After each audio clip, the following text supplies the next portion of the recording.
Mitchell, touchdown Texas! Aggression and execution, 39 yards. This is 365 Sports, powered by Sikkim365.com. Rashard Smith on the return for the Canes. Catches a seam. Here goes Smith. Would you look at what we got going on in Hard Rock, folks? How about it? 98 yards. 365 Sports is presented by IdealMRI.com. High-quality MRIs for $497 or less. IdealMRI.com. Your health is important, so is your budget. Some pressure. High throw. It's intercepted. Picked off by Colt Bishop. With a minute 35 to go, Robertson makes a huge mistake. And right where they're at now, the Utes. 365 Sports is also brought to you by Texas Farm Bureau Insurance, protecting Texans since 1952. Hanging on to the timeout in the hurry-up. 47 seconds left. Second down, pressure, and it's intercepted. It is intercepted by Jeffrey Bossa, and he's going to return it for a pick six. Have you subscribed to our YouTube channel? Search 365 Sports on YouTube. Brought to you by TFNB, your bank for life. Big hitter right out of the break. Audric Estime's going to go the distance. An 80-yard touchdown. 365 Sports is turbocharged by Unite Private Networks. Find out more at uniteprivatenetworks.com. Snap, pressure, Aguilar, back foot throw, Davis, incomplete, no flags. Tar Heels win. Now here's David Smoak, Paul Catalina, and Craig Smoak. And here we go on 365 Sports. Good afternoon. Hope you've had a really good day and have a great night ahead, too, as we have yet another week of evidence coming up this weekend and also much more. I'm David Smoak, Craig Smoak, Paul Catalina. Thanks to everybody that watches us, whether it's on 365 Sports or even on the app, Sikkim 365, which is fantastic. And then, of course, even those who listen to us that don't quite watch what we're doing inside this gorgeous studio. Garrett Ross runs the mothership today, and a lot to get to. And we'll spend a little bit more time on the Mel Tucker, Brenda Tracy feud and legal issue. We'll have today John Bryce. He writes for footballscoop.com. He's been covering that story back and forth, these accusations between the two and how that may end. You could think it's going to end with Mel Tucker most likely fired or whatever on the other side legally with Brenda Tracy. But Texas Tech has had a tough start to the year. And 0-2, lost the game late to Wyoming in overtime. And then, of course, it looked like they might be able to escape like Baylor, Utah, but Texas Tech at home against Oregon, which would have been a feel-good win, and they couldn't close the deal there. So it's been a couple of days. And Joey McGuire, who has had his honeymoon period, a guy that a lot of people like, but even Joey is having to take some tough questions right now after just a play or two here and there keeps them from 2-0. But last night they did get great news, and I think maybe expected news. Micah Hudson, the young man who plays right here in Central Texas at Lake Belton High School, could have gone to any school in America. Texas Tech received his commitment last night. I spoke with him a couple of hours ago. We will have the interview with Micah Hudson on why he did it last night. We'll do that here at the bottom of the hour. So good news for Tech. It doesn't mean they get a win in the win-loss column, Craig and Paul, but they needed some pretty good news, and they get it with him. He's the highest-ranked recruit ever to commit to Texas Tech. Yeah, it's big news for them, and he's going to fit in their offense really well. He's a superstar player. He's had his choice to go anywhere he wants, and he picked Texas Tech. So the first gigantic recruiting win for Joey McGuire. I'm curious to see if this turns into, can he stack these up? Because that is what's going to make the difference between Texas Tech being a good team and a great team, is being able to stack up the good players. You remember that doesn't, and I'm not trying to knock Houston here. They've had a good run, but you don't want it to be like Ed Oliver going to Houston and then nobody else but Ed Oliver goes to Houston. You want Micah Hudson and all the players that are the same caliber as Micah Hudson to follow, but you can't get everybody to follow until you get the first one. No, I mean, it's absolutely massive news for Joey and the Red Raiders. I mean, they had been thought to be in the lead for Micah Hudson for a little while now. I didn't know that he was getting close to a decision. I wasn't following it super close, like probably a lot of Red Raiders fans and Texas fans and tons of other fan bases were.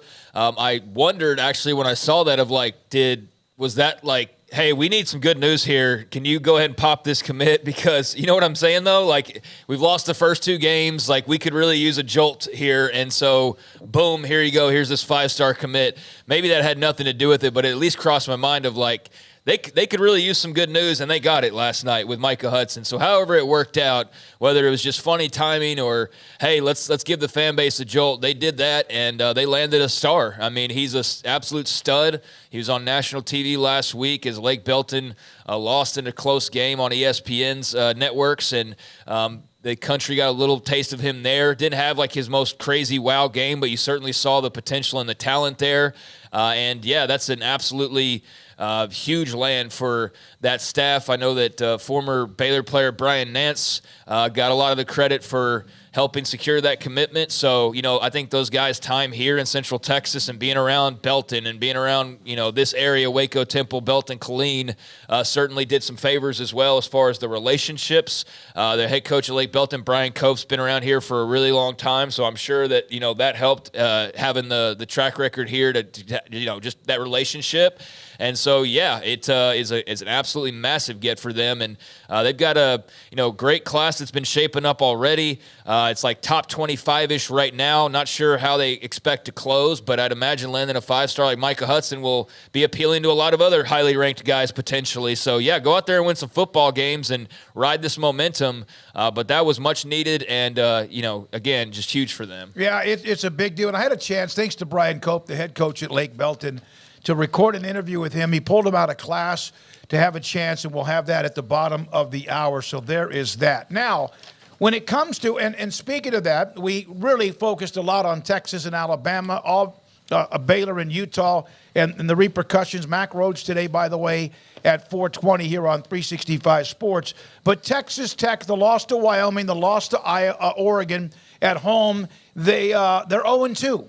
And they were one of the teams that when people thought about who could be this year's version of TCU, or 2 years ago, Baylor, that Tech seemed to be the one that was not even, like, they were expected to be a part of the mix, and they can still be a part of the mix, but this does at least bring a little bit of tension in Lubbock, Texas.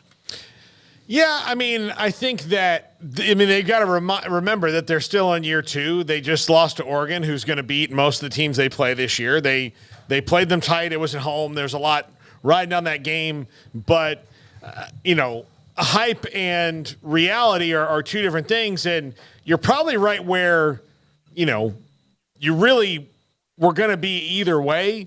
You thought at best or at worst you're going to be 1-1, and you happen to lose to Wyoming. You're 0-2. The only thing you can do now is just move forward. So, we'll see what happens with Tech down the line, but I don't think it's too terribly different than, where they really were going in, because if they're 1-1 and not 0-2 right now, to me, I don't think there's much of a difference between the hype train and Joey McGuire.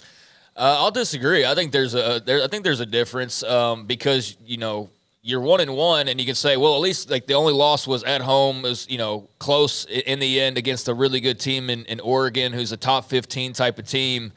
But the fact that you had Wyoming prior to that, it's like now it's a double whammy of that's 2 losses. It's 0-2. It's a bit of a hole. You lose one game against Oregon, you win the rest of them. And I know that there wasn't like national championship aspirations by any means, but like losing those 2 right out of the gate pops every bubble, but like you can win the Big 12 still.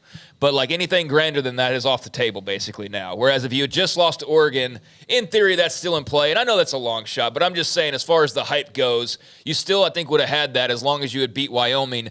Now, I mean, there you are. You're in a press conference. You're getting questions about whether the quarterback's the right guy, whether the the coaching decisions are the right decisions, because now you're in this hole. And, it's certainly reasonable to ask. I mean, Tyler Shuck had 3 interceptions, and the one there at the end obviously was the big dagger, the pick 6. It wasn't all on him. There are other aspects to the game that, created some of the mistakes that led to that result. But there is a little bit of like, are we going to see Baron Morton? Do we need to see Baron Morton? There's at least that thought kind of going around, because through these first 2 games, Tyler Shuck hasn't been exceptionally great. And when you came into this season, what was the big talk? When Tyler Shuck starts, they're like 8-1 or whatever, right? That was the big stat, remember? And, there's you can have fun with numbers, but it was true, and obviously has been a guy in and out of the lineup. And so you thought, okay, well, if he can finally get healthy with the way that they looked when he played last year, that's going to be a big deal for them. And through 2 games, he hasn't been like that star quarterback for them. So I think that there are some questions right now. Luckily for them, the schedule, they'll get their first win this week. Then I think they have West Virginia to open Big 12 play. West Virginia is kind of still trying to figure them out a little bit. But, I think that Tech's still fine, but a little bit of the steam has been let out of the bubble, so to speak. What happens when you lose a game? Wyoming, of course, playing at Austin against Texas this weekend. But when you lose a game like that, just as if when Baylor lost to Texas State or others lose a game like that you're not expected to lose, it does pretty much put you on – you're on the clock. You cannot then lose a game or 2 down the road that you're not supposed to lose. If you want to be a team that has what you could consider a pretty good year. And so at 0-2, there are a lot of games in the Big 12 that are going to be dicey. We know that. Their schedule sees that. But you have both Baylor and Tech who are supposed to have been, not Baylor so much, but Tech especially, and they play each other in 3 weeks. And it'll be interesting to find out, is Baylor at that time 1-4? Tech will have a couple more wins in their pocket, but still, that game, and we know what happened last year up in Lubbock, Baylor thumped them pretty good. So there we are with Texas Tech at 0-2, but they do get the nice announcement. A lot of you talking about it, Texas fans even complimenting Tech for getting Micah Hudson in the fold. And I know there's probably a lot of Texas fans that are sitting there going, we'll see where he signs, and other schools that are saying, we'll see where he signs, but he does seem to have a pretty strong relationship. This was the thought of where he was going to go initially, so I have utmost confidence if anybody's going to hold on to him, it'll be these guys, but certainly it is recruiting, and you never know. If they go lose like 8 games, does that have an effect? I don't expect that, but that's also part of 0-2 is like, all right, well, you better win some games and back up your vision there. But yeah, it's too early to be all that worried, and it is a time to celebrate if you're Texas Tech, because you got a big time player to build this program moving forward, and should go out and get your first win this weekend against Tarleton. And I think the way the Big 12 schedule sets up, you mentioned Baylor, but they play a couple games before that. They play Houston, they play West Virginia. Guess what? Yeah. Those are all winnable games too, so they could very well go on a run here if they just sharpen some things up, and this conversation will be a distant memory. Quinn Ewers has won another national award, the Earl Campbell Tyler Rose Award, for his performance in the win against Alabama on Saturday night. And then G.J. Kinney in Texas State, who came into Waco and throttled Baylor in many ways, especially on the offensive end. They lost to UTSA and Jeff Traylor. It was a close game. He then was asked this question in a postgame. He said, they're better, referring to UTSA instead of Baylor. To be honest with you, referring to UTSA after they had just played UTSA and the week before played Baylor. I mean, right now, has Baylor proven that they're not better than UTSA? I mean, and he's the only one who's seen both. I know that sometimes you can just say, well, there's no way, but right now, I have so many questions about Baylor and the roster and all these things that I couldn't tell you that for sure UTSA is not better than them. I mean, I don't think it's really all that controversial of a statement. I don't really get why people are thinking that that's that crazy of a statement. I mean, they're a top 25-ish type of team, been in and out of the top 25 rankings. There's a lot of respect for Jeff Traylor. They've won some, nice games. They've had some big moments. They've got seventh-year starting quarterback. They've got some weapons that have been around that program for like 4 and 5 years at this point. Guess what? They were set up to be really good this year, and the fact that they're better in G.J. Kinney's eyes, I don't think is that crazy based on what we've seen so far, and I don't think it's really disrespectful or anything along those lines. I think it's definitely a comment that you can take as concerning if you're a fan of Baylor. Where like, oh my gosh, now we're getting dunked on by G.J. Kinney, and but I didn't look at it that way. I think right now, Texas State is better than.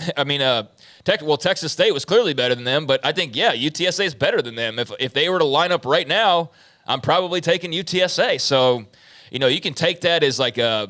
Well, they're fundamentally like more sound. It seemed like even with Harris. Well, they're older. They're far more experienced. Absolutely. They've had a head coach longer. Like they've got I think that it's really not that controversial of a comment if you want to take it that way as disrespectful because UTSA is supposed to be below you or whatever, then that's your prerogative. But I saw that and I saw some of the reaction to it and I just moved on because I think UTSA is better than them, and I think it shows in probably every metric just about right now, and it's shown in previous years as well, so this is nothing new, actually. All right, a lot of things in the chat, people back and forth on the Micah Hudson commitment along with teams that were have lost in the Big 12, but also thanks to Clint Moses, a great Oregon State fan, for being here.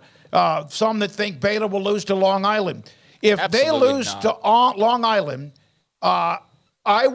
you will not want to listen to the postgame.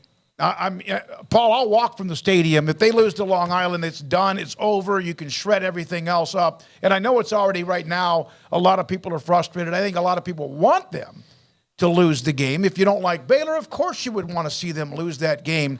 But I'm not a gambler.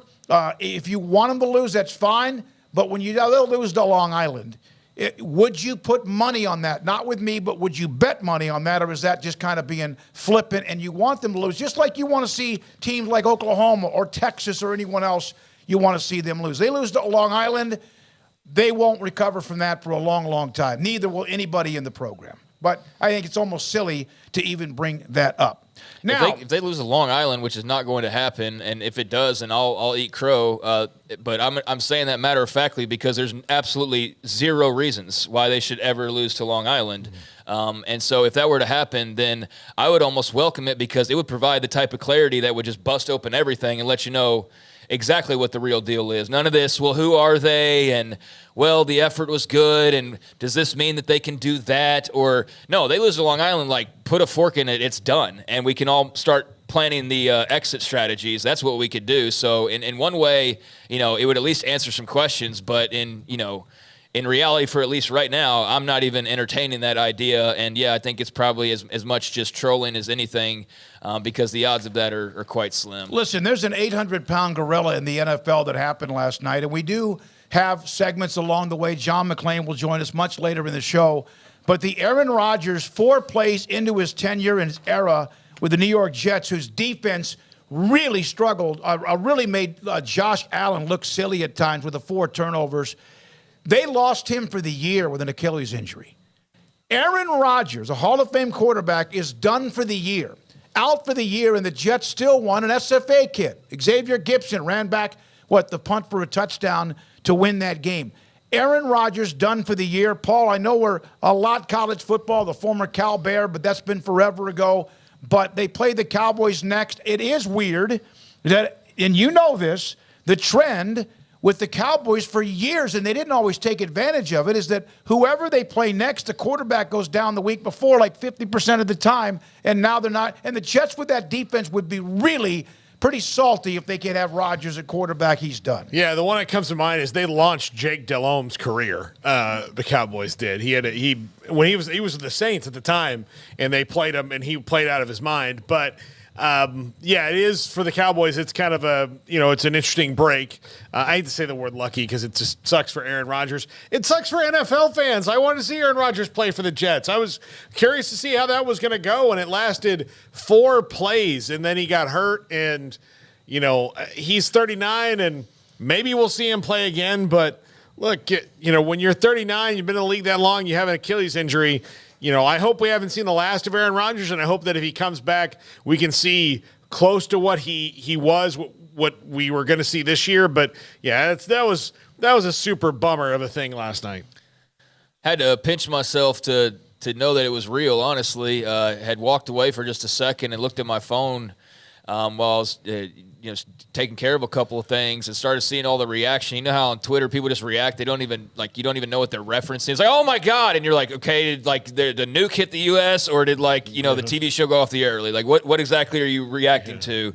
And it was just this thing of reactions, and was able to glean some clues. All right, something's happened in the Monday night game. Something with the Jets has happened in the Monday night game. Something with Aaron Rodgers has happened in the Monday night game. And I get back to the TV, and sure enough, they're showing replays, and I just couldn't believe it. I mean, I just absolutely could not believe that that was the way that the script decided to go, so to speak. But man, after Hard Knocks and all that hype and all of just the talk and discussion for it to last all of 4 plays before he was completely wiped out for the year is just some kind of rotten for Jets fans, for NFL fans, and clearly for Aaron Rodgers, who, he's getting up there in age now, as you point out, Paul. That's a long recovery, and I'm sure he'll be back, but just, how much longer are we going to see him? I mean, this is one of his last years of his 30s completely wiped out. That will have, no action to it whatsoever outside of a few plays on the opening series. So, long road for him, and gosh, I mean, watching Garrett Wilson, or not Garrett Wilson, I mean, Garrett Wilson's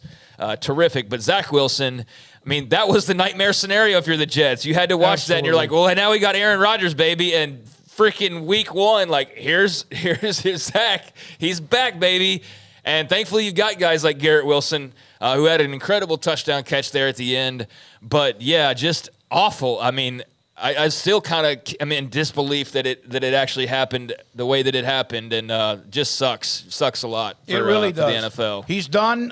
It would have been interesting to see what the Jets could do. They won the game without him. Zach Wilson performed pretty well. He still was constantly harassed during that particular time, but that's something to get to. Now, the Big 12 schedule.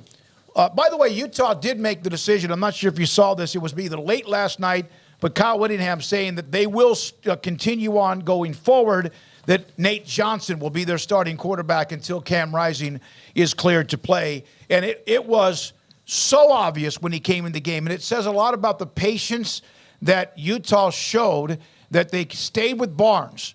They're going to lose the game if he stayed in a quarterback. They really would have still lost the game, and then here comes Johnson. There's no question he gave him a little oomph with not only what he could do. And I said, at some point in this drive, and I'm not trying to go back to Baylor, but Nate Johnson, now the starter, at some point he's going to run a quarterback keeper, and he damn sure did on the play that tied the game up, and he went in untouched in the end zone. So, Texas, Alabama, the best win for the Big 12. This week, Kansas State, Missouri. I'm not going to give all the games, but what would be the best wins? Kansas State, Missouri, Pittsburgh, West Virginia, Brigham Young and Arkansas, TCU and Houston. They play each other.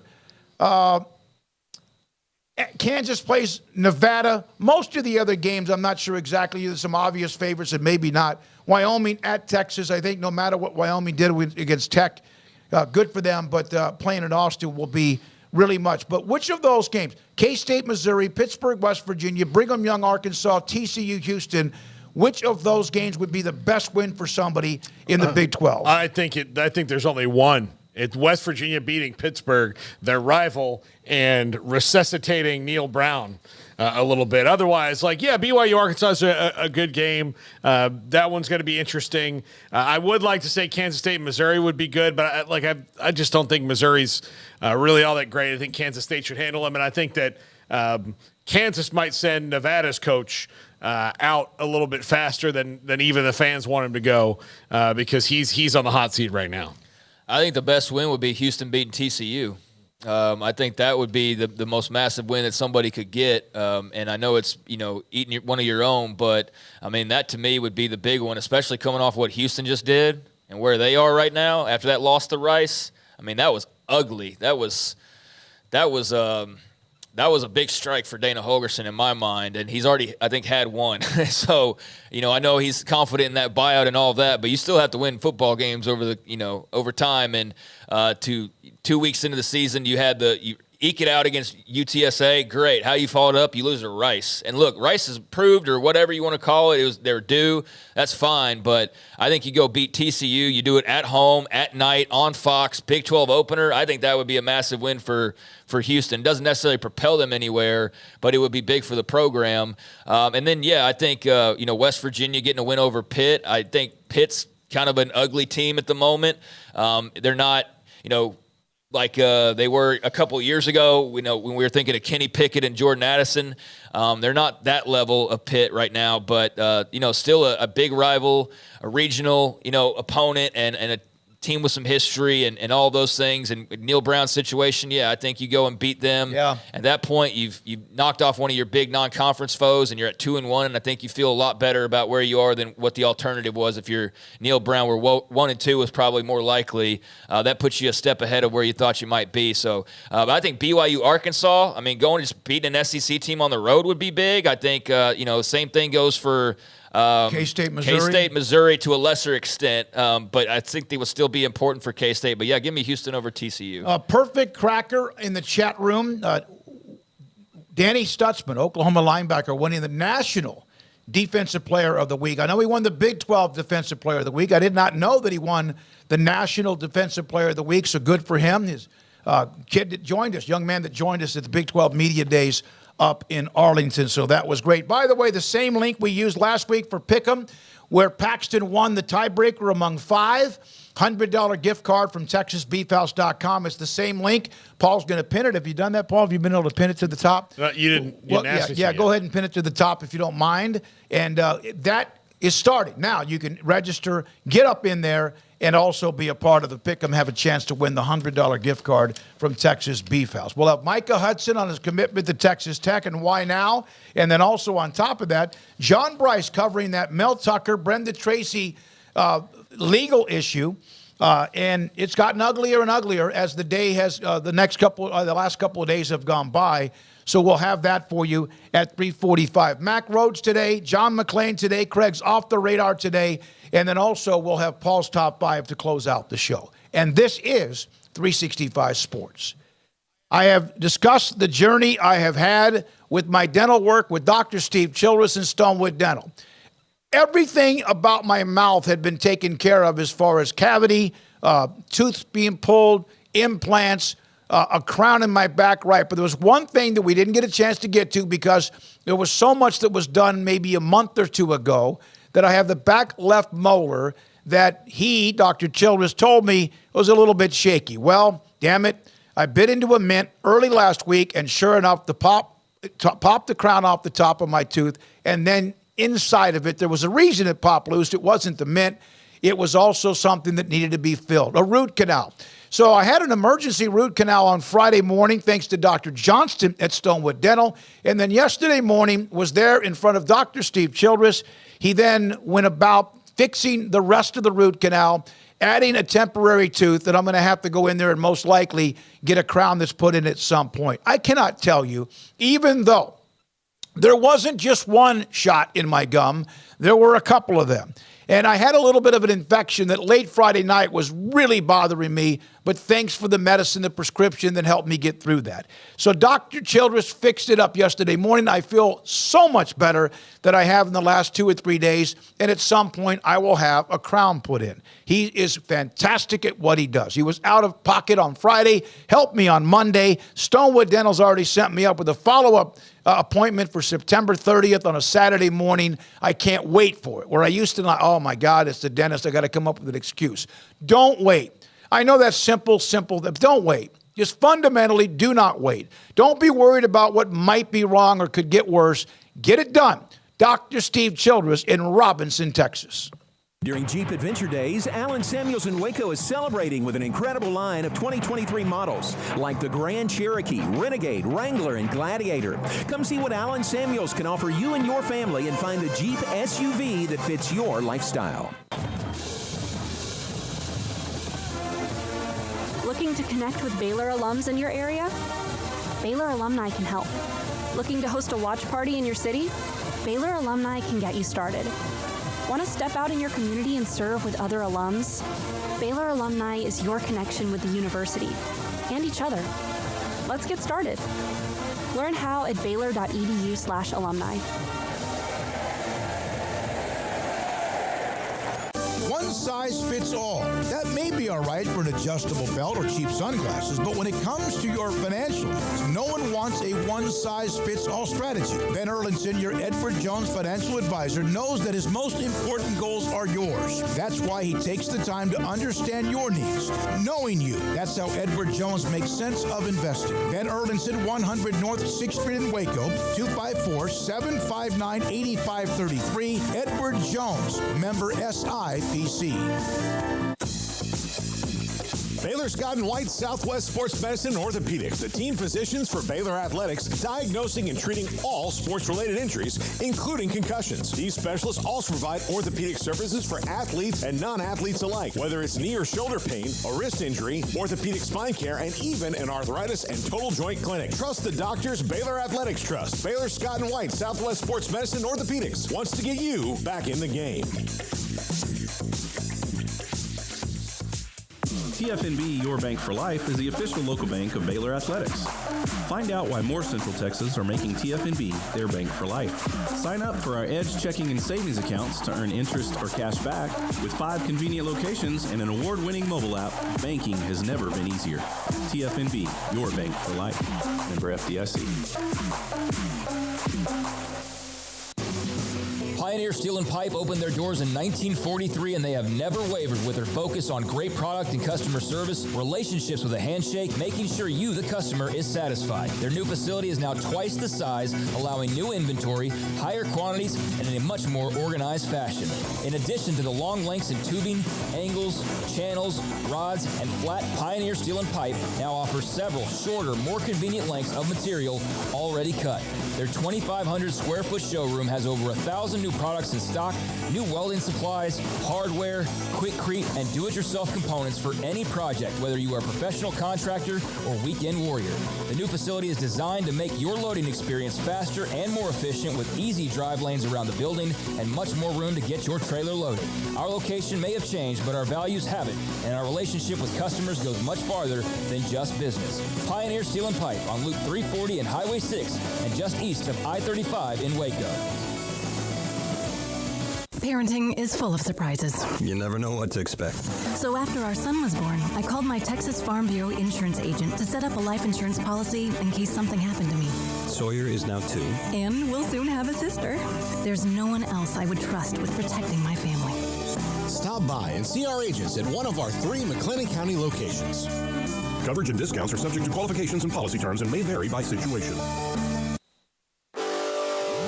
This is 365 Sports. The 3 o'clock hour is sponsored by Waco Custom Marketplace. Meats, sweets, Texas treats, and a cut above the rest. 425 Lake Air Drive, Waco. We're now joined by Lake Belton wide receiver Micah Hudson, who made the decision. He's committed to Texas Tech 365 Sports. Micah, thank you for your time. What have the last few hours been like for you? Pretty chill, pretty good. I've just been at school, just working hard in the classroom, things like that. You know, checking Twitter every once in a while, just seeing what people have to say. You were highly recruited by everybody. Texas Tech has been on you from day one, and you mentioned something about relationships, which is always a big deal.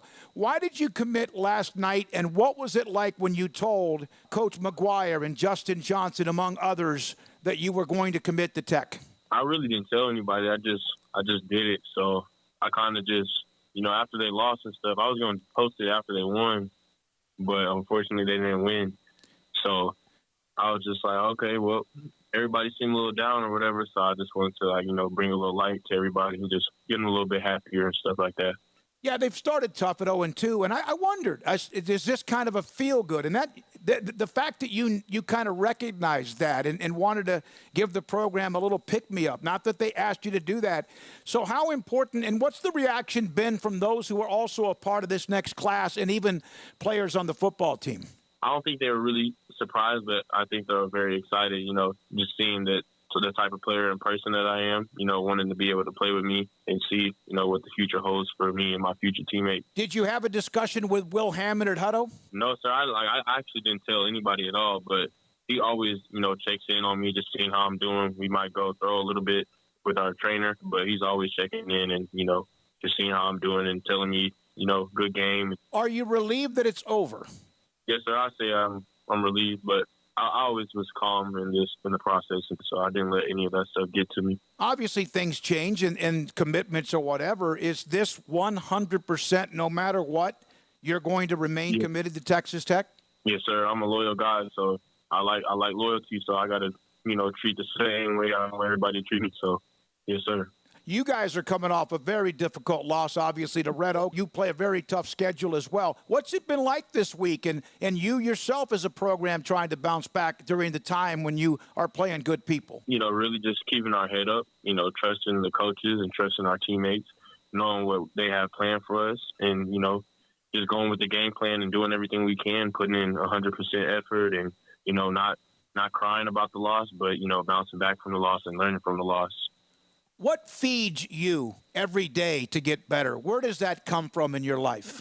Most, like, God. Like, that's just, I don't know what it's been, but, I mean, I just talk to him about everything and just wake up. I'm just glad to be able to practice every day, put on those pads, be able to, you know, my teammates, my coaches, even on the bad days. But, you know, you get an opportunity to wake up every morning and go out and play for those guys next to you and play for the coaches and things like that. So I say God is, you know, the reason why. I saw you early on. There was a scrimmage at Midway, and I saw you a part of that three-way scrimmage, and I could tell that there was something different about you. And sometimes when players know that, they either get relaxed or they kind of get full of themselves. You have not done either one of those things. How have you been able to keep humble outside of that and make sure you focus every day and do what you do? Really just, you know, praying, and my mom, coaches, teammates, you know, just holding me accountable, and even me holding myself accountable, you know, not getting too big-headed or anything and not thinking of myself as more than anybody else. I say those things like that is really what's helped me, you know, stay humble, you know, just keep leading like God wants me to, and, you know, my coaches and my mom wants me to. How has Lake Belton embraced you? Obviously as a great player, but kind of throughout this entire, has everyone kind of left you alone, allowed you to kind of just go about your own business and what you're going to do in the future? Yes and no, because, like, you know, we just got, it's a family-oriented school, you know, like we just got pride, you know, community and trust. That's our motto. So, you know, just being able to come to school every day, you know, and just, you know, being able to interact with the nice people, you know, nice staff has really helped me, you know, as a person, because I'm not around any negativity. You know, it's always positive vibes. So I feel like that's helped a lot in my life. You guys are a new program. I know it just started. It's not like it's brand new, but I've watched you. Coach Cope and I have stayed in touch since the school opened up. What has been the experience of being a part of pretty much a brand new program, having the success and building and growing the way you have at Lake Belton? It's been great, you know, just building up from day one when we were, like, working out at the middle school. And it's just, you know, like, we didn't have anything really given to us. Like, we had to work for everything. We had to work for those wins. We had to play in the outlaw schedule to get to where we are now. So I feel like that humbled us just a little bit, you know, like we weren't able to just go play right away. So we were the good teams that we've been playing against. So now we just got to, you know, convert and show everybody why we're good. You mentioned that you really didn't tell anybody. You just committed. You felt like the timing was good, the loss to Oregon, and you just ready to do it. Did you talk to anybody at all? Did you have a conversation with the Tech staff, or did they pretty much know this was happening? They didn't know it was happening. Like, I did not say a word to anybody. I just was like, okay, well, at 7 o'clock or something, I'll probably drop it and then go to sleep, take a nap, eat dinner or whatever, and then just let it go. So you haven't spoken to the staff? No, I have. Okay. After, but before, when I was about to commit, I didn't say anything to them. What was the reaction? They were pumped up. Okay, yeah. They were pumped up.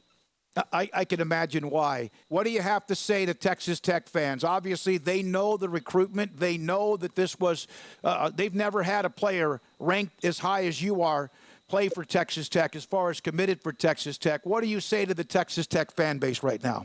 None of that stuff matters if I can't be able to convert and do what I need to do and keep my head on straight. So I'm just going to keep my head on straight, trust God, not get too high and not get too low, and trust the coaches and, you know, trust myself. So I know you've had a lot of people asking for your time. Coach Cope, thank you very much. Micah Hudson. Brian, if you don't mind me asking one question to wrap it up with you, and Micah, thank you so much for your time. This has been a process. Micah is special as an athlete, but also as a person. As a coach, are you glad that this kind of part of the process is over? And just your thoughts about Micah, the player in person. Man, I'm just so thankful that we've had the opportunity to be able to coach such an outstanding young man.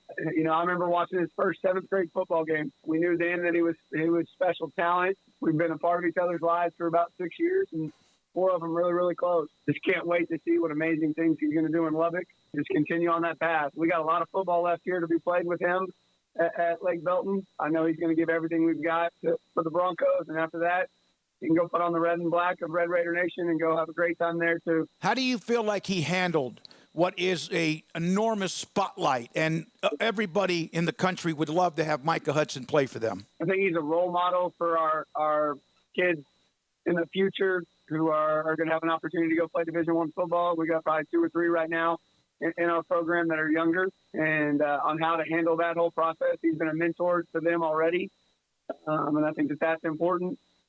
But you couldn't have asked for a better way to handle it and a better recruitment. And everybody that's come through here has done a great job and been very, very professional as well. Thank you, Brian Cope, Micah Hudson, Lake Belton, the Broncos. I'm David Smoak, and this is 365 Sports. Pizza, burgers, and Bears football. There's no place around Waco that serves them all other than Bubba's 33. Come show your green and gold and enjoy some of Waco's best food and beverages while watching your favorite team, the Bears. When real Bears fans get hungry, Bubba's 33 is the #1 spot for ice-cold drinks, hand-stretched, stone-baked pizzas, and bacon-infused burgers. Join us for indoor or patio dining. Bubba's 33, Waco's restaurant and proud supporter of Baylor Bears football. Sick 'em, Bears. Riverbend Liquor and Wine now has 2 locations to serve you. The original on Lakeshore Drive at North 19th Street and the brand new spot in downtown Waco at 600 Franklin Avenue. If you're looking for the best in craft beers or local Texas bourbons, then the original is the place to be. And for the latest trends and online phenomenons, head downtown to the Franklin location. Either way, you're going to get the same great variety, customer service, and speedy experience. Check out both locations on their Facebook and Instagram pages. And if you can't make it to Riverbend, DoorDash is available to bring it to you. Riverbend Liquor and Wine, Lakeshore Drive at North 19th Street, and now downtown on Franklin Avenue. Do you or your kids get nervous about going to the dentist? Stonewood Dental, Dr. Steve Childress, he can help. I've spent a career taking care of patients who as children had bad experiences, and now they're adults that hate going to the dentist. If I get a kid at 3 years old and they come every 6 months and it's a happy experience, it's normal for them. Now they have an accident at 6 or 7 or 8 at school. Now they have a broken tooth or a trauma, and they have to come here. They're used to lights, they're used to water in their mouth, they're used to experience, they already trust us. It's amazing what we can do with that kid without it being a negative thing. But if I see a 6 or 7 or 8 year old that's never been to the dentist, and now they have a trauma or an unfortunate unexpected toothache, it's harder to do that for that kid and it not be somewhat of a negative experience. So bottom line is I try to teach kids and adults and teenagers and everybody the way I'd want my family treated, which is where it's a necessary part of life. You just take care of it. It doesn't have to be that big a deal. Learn more, stonewood-dental.com. Let Camille Johnson Realtors guide you seamlessly through the process of buying your dream home or selling your current one. Commercial, farm and ranch, or residential, Camille Johnson Realtors can smoothly and successfully lead you through any transaction. With a team of 28 experienced agents who are excited about serving you, Camille Johnson Realtors services the entire greater Waco area. If you're in the market to buy or sell, contact Camille Johnson Realtors, 104 Midway Center in Woodway, or find them online at www.camillejohnson.com. Camille Johnson Realtors, elegant, charming, warm. Welcome home. Stepping into a new pair of boots is great, but stepping into the boots of a U.S. Army officer can also add confidence and leadership skills to your son or daughter's career path. There are more than 150 occupational specialties to help them find the best fit for their future. See all the things your son or daughter can achieve in our boots at GoArmy.com. U.S. Army Waco Recruiting Company, 254-598-8131 or 254-776-1543. This is 365 Sports. The Sikkim 365 app is brought to you by Allen Samuels Dodge Chrysler Jeep Ram Fiat. Come by, let's be friends.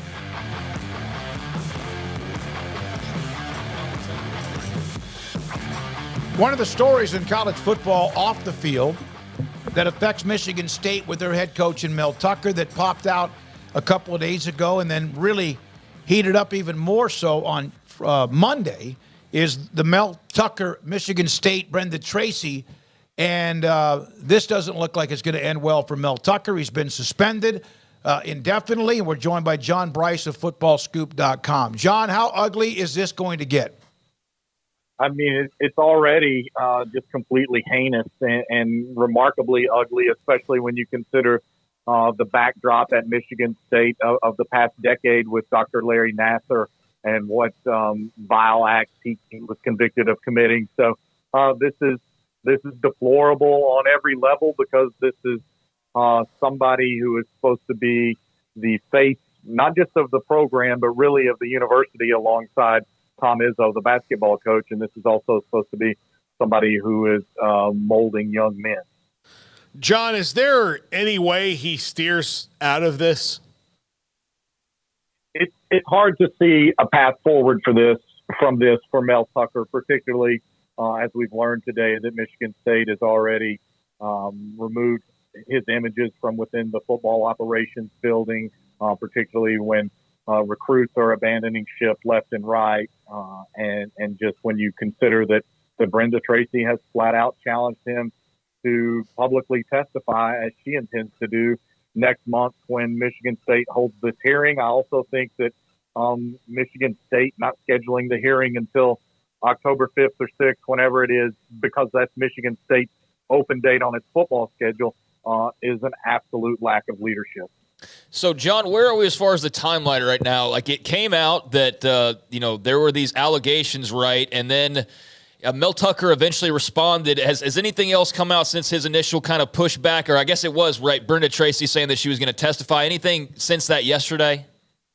Well, I mean, today has just been, again, the word continuing to trickle out that Michigan State has removed his images from the building. They've already made these moves to name an interim coach, to bring back Mark D'Antonio in an advisory role. It's already causing a cratering effect to Michigan State recruiting. And so, yeah, there's just the continual residuals from all of that. So this was a Title IX, or is a Title IX case. Did Michigan State's administration handle this correctly? Because there's thoughts that, one, they're not supposed to be a part of it. They're not supposed to know anything until it is released. But are there thoughts that they knew about this much earlier and they should have reacted to it sooner? Yeah, I mean, look, they knew about it earlier because they enacted a third-party law firm to do an investigation, and the report has been concluded, and they scheduled this hearing. So there's no question that it's been known about by pertinent leaders. Maybe they're saying that they didn't know the complete details of it. But if you don't know the complete details of it and you're worried about it, you schedule that hearing for a lot sooner than October 5th or 6th.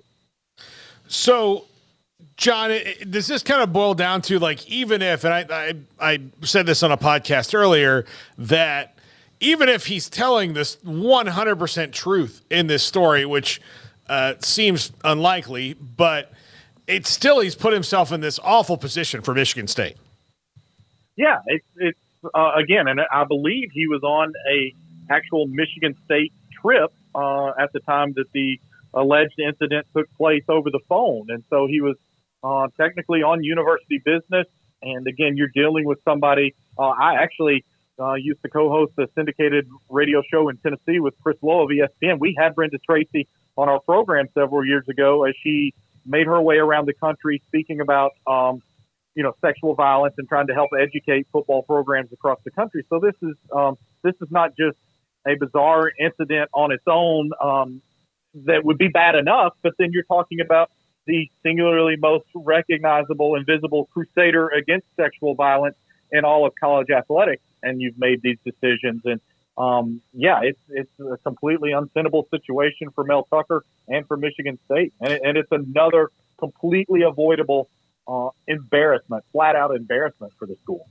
any indication, John, of whether or not he's going to try and say, okay, let's throw it all out there in the open? I mean, I guess his position is maintaining that, it was consensual or what have you. She's obviously said otherwise, but any sense for, whether or not Mel Tucker will just try to fade into the night, or is this something that you think he'll try to fight in some manner?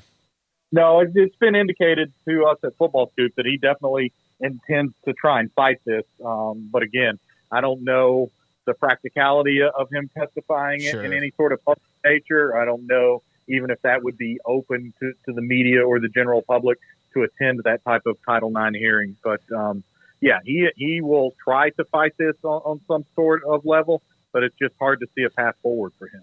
Mel Tucker, of course, now is he's all but gone. He's gone. But my question is, when you look at what he's done and what they signed him to, how much, let's say, no matter what, this is a bad deal. Is this also Michigan State, one, embarrassed, and they should fire him? And how much of it is they want to get rid of the contract that they probably overextended themselves on 2 years ago?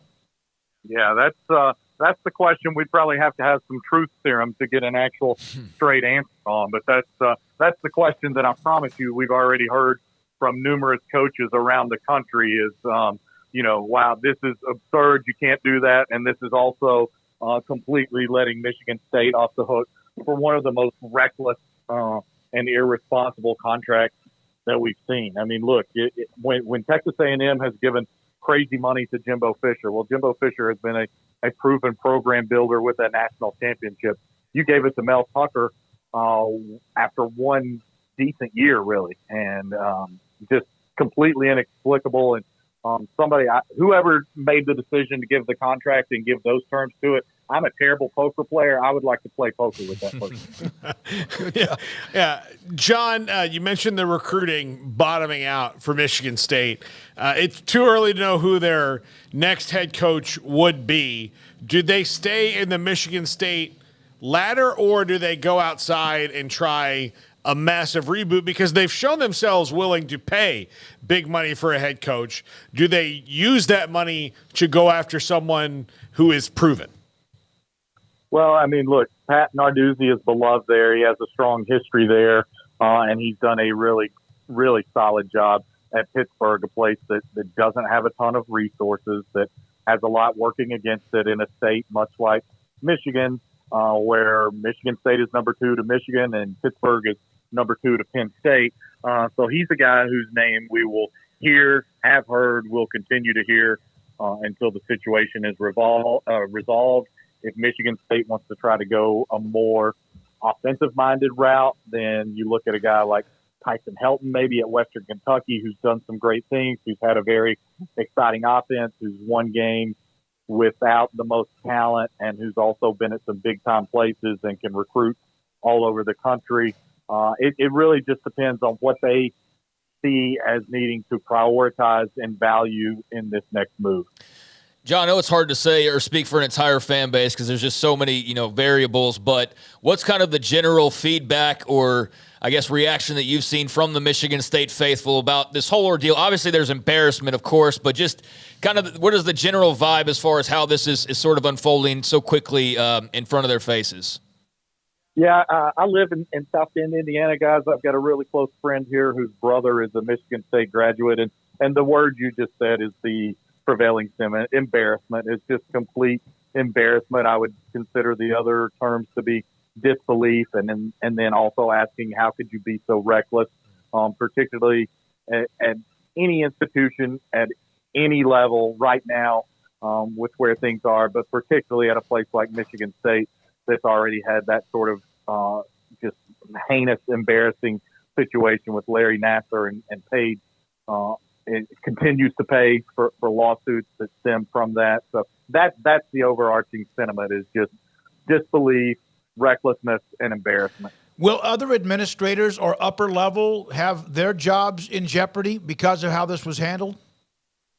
Well, I think you have to look very closely at that possibility. And again, we're at the tip of the iceberg, so to speak. This is a story that's been unfolding really since after midnight Saturday night.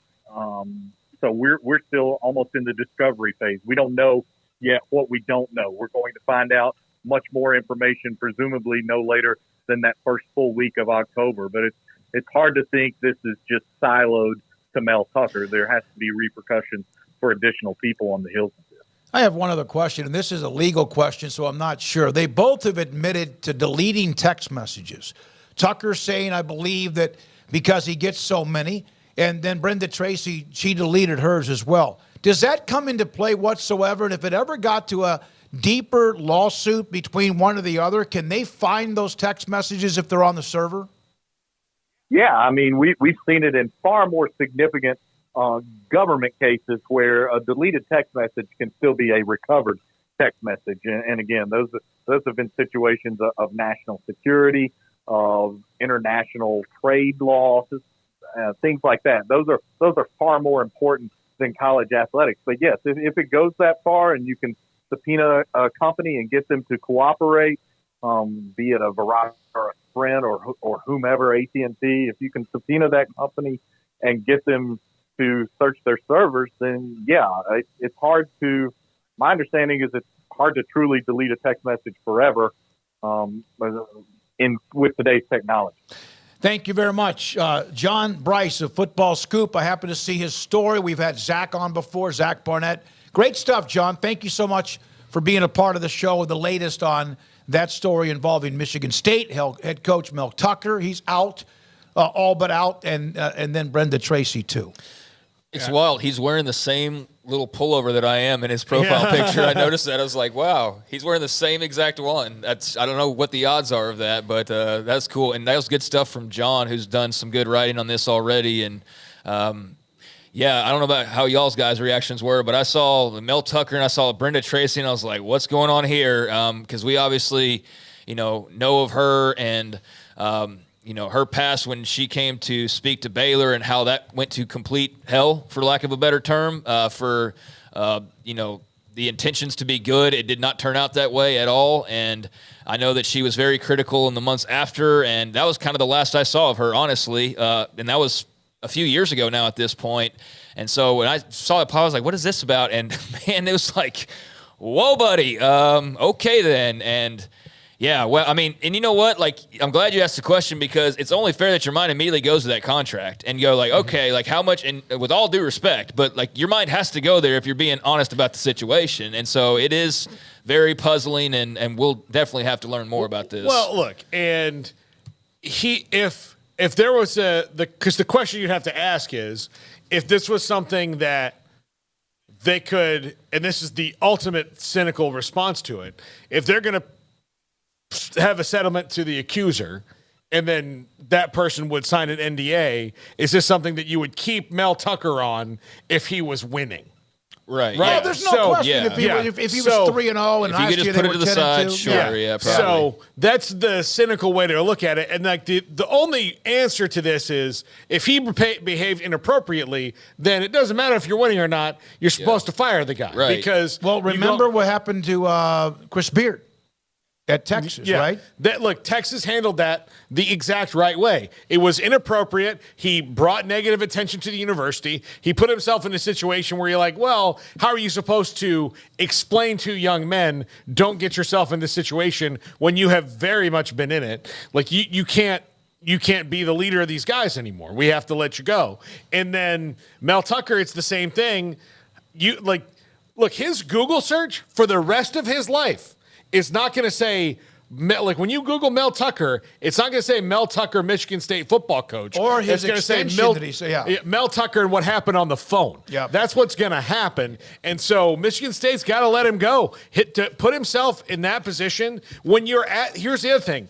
It's much like, any school, but particularly Baylor. We've seen it here. Baylor cannot take a chance on a kid that got suspended from a school in high school. They can't do that. No matter what he did.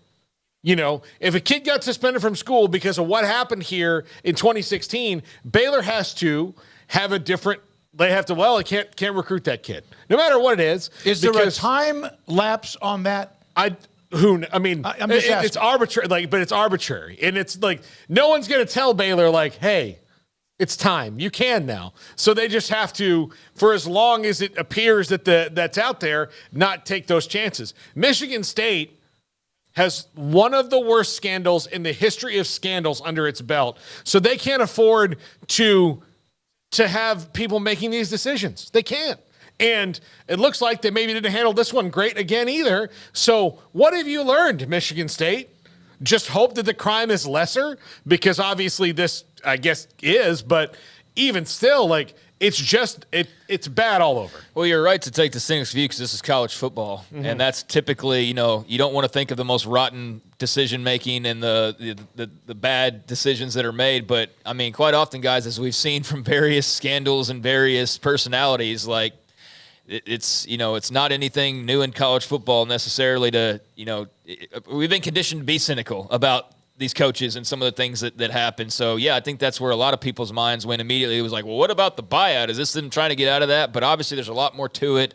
And just, man, I feel for, like, just the Michigan State fan out there who's just like, hey, football season's here. Great. Let's see what Mel Tucker can do if he can get this thing going. And boom. I mean, maybe some of them are excited about the opportunity that they have to go get a new coach, but to get to it this way is not the way that you want to do it. And, that's just a bad deal for a school that's already had a bunch of bad deals here in recent memory. And, you got to look long and deep at kind of what's going on there.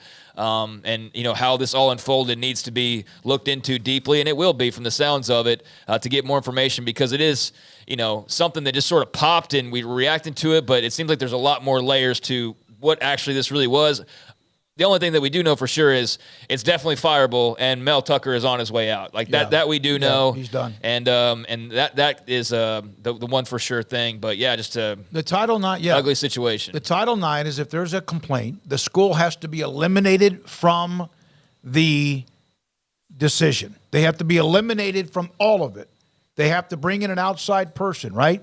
But there's Title IX. Well, we've discussed this before because of what Baylor had. One time after another, after another, after another. All right, when we come back, around the corner, Baylor Director of Athletics, Mack Rhoades. We're not done. We'll get to the chat a little bit. Thank you, those of you who are a part of the chat at this particular time. We love that you're here. We appreciate the fact you're here, and, of course, the sponsors along the way. When Craig gets to Off the Radar, he's got some college football TV ratings numbers that are great for 4 schools in particular, for a couple of different games and networks, too. And this is 365 Sports. Pioneer Steel and Pipe, new facility, more than twice the size of what they had before. Then they opened the doors back in 1943. Back in December of last year, they have a brand new facility now allowing them to carry a lot of new inventory as well as higher quantities of inventory in a much more organized fashion. And it was, by the way, pretty darn good to be lasting and going strong since 1943. They still, no matter how big the building is, no matter the amount of product they now offer, no matter how efficient it is for you to get the pipe, steel, metal, and whatever else, they still value just a handshake. In addition to the standard long lengths and hoop tubing, channels, rods, and flat, they now carry several shorter, more convenient lengths of material that's already cut, which will save time for anyone who otherwise would have to get the product, go get it cut somewhere else, or do it yourself. 2,500 square foot showroom of over 1,000 new products in stock. Welding supplies, hardware, do-it-yourself components for any project, whether you're a professional contractor or a weekend warrior. Quickcrete. They have so much new, it's almost impossible. If you want concrete for your fences or your gates, they have that. Pipes, posts, hinges, latches, you can get it there. Pioneer Steel and Pipe, pioneerboys.com. Cars priced right, day and night. Average your car in Texas. Trucks built for you, red, white, and blue. Average your car in Texas. Cars that zoom with lots of room. Average your car in Texas. Count on us, a dealer to trust. Average your car in Waco, Texas. Established in 2007 and independently owned, Alliance Bank Central Texas is committed to helping families and businesses meet their financial goals. From their tellers to their board of directors, they know the importance of superior service and competitive products. Customers have confidence knowing that their financial needs are in good hands. It's your bank, Alliance Bank Central Texas, with 2 Waco locations, 4721 Bosque Boulevard and 191 Archway Drive on Highway 84, and at AllianceBankTexas.com. Member FDIC and Equal Housing Lender. It's another time to speak with Samantha Duvall from TexasBeefHouse.com, handles the marketing, and someone that you will talk to a lot when you do call for the great product of the Texas-raised Wagyu beef. It's college football season, tailgating, it's a big deal. People love to put beef and pork and chicken, etc., on the grill. Let me know what you have. We've got everything. If you've got a morning game, you can get our breakfast sausage or our bacon. You can tailgate with some breakfast tacos. If you've got an afternoon or evening game, we of course got our hamburger patties. They're half-pound patties, 4 patties to a package, and we even have jalapeno and cheese patties. They're amazing. They'll blow your mind. Just that extra flavor, not too spicy. They have a high heat cheese so they don't melt on the grill, and our patties don't shrink up on the grill either. Anytime you order, use our code STICK'EM10 to get 10% off your order of $100 or more. Where is the best beef in Texas? Your house. When you order from Texas Beef House, unleash the flavor of Texas-raised Wagyu from our pasture to your plate. That's Samantha Duvall, TexasBeefHouse.com.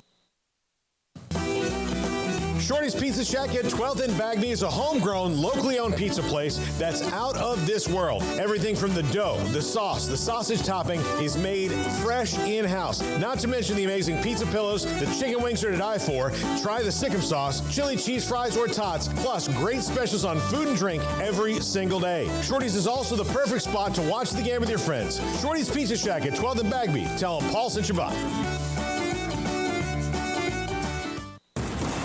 Did you know that 1 out of every 4 men have symptomatic low levels of testosterone and don't even know it? And if you think you're too young to worry about it, guess again. Low T levels can make you feel tired and grumpy, raise your cholesterol, and cause weight gain. Petty Clinic Low T can set up same-day blood screening and results. So if you're tired of being tired, call or go online at pettycliniclowt.com. It's a private clinic with an atmosphere catering to men. Affordable, only $165 a month, including lab work, office consultation, testosterone injections, and follow-up visits, compared to $300 or more a month in Dallas or Austin, and you don't have to drive 90 miles one way or the other and fight the traffic. Petty Clinic Low T has board-certified physician consultations and will provide the best form of brand-strength testosterone. Contact Petty Clinic Low T for increased energy, improvement in sexual desire and performance, mood, concentration, even a decrease in body and belly fat. Just off Highway 84 and Old Hewitt Drive in Woodway, pettycliniclowt.com.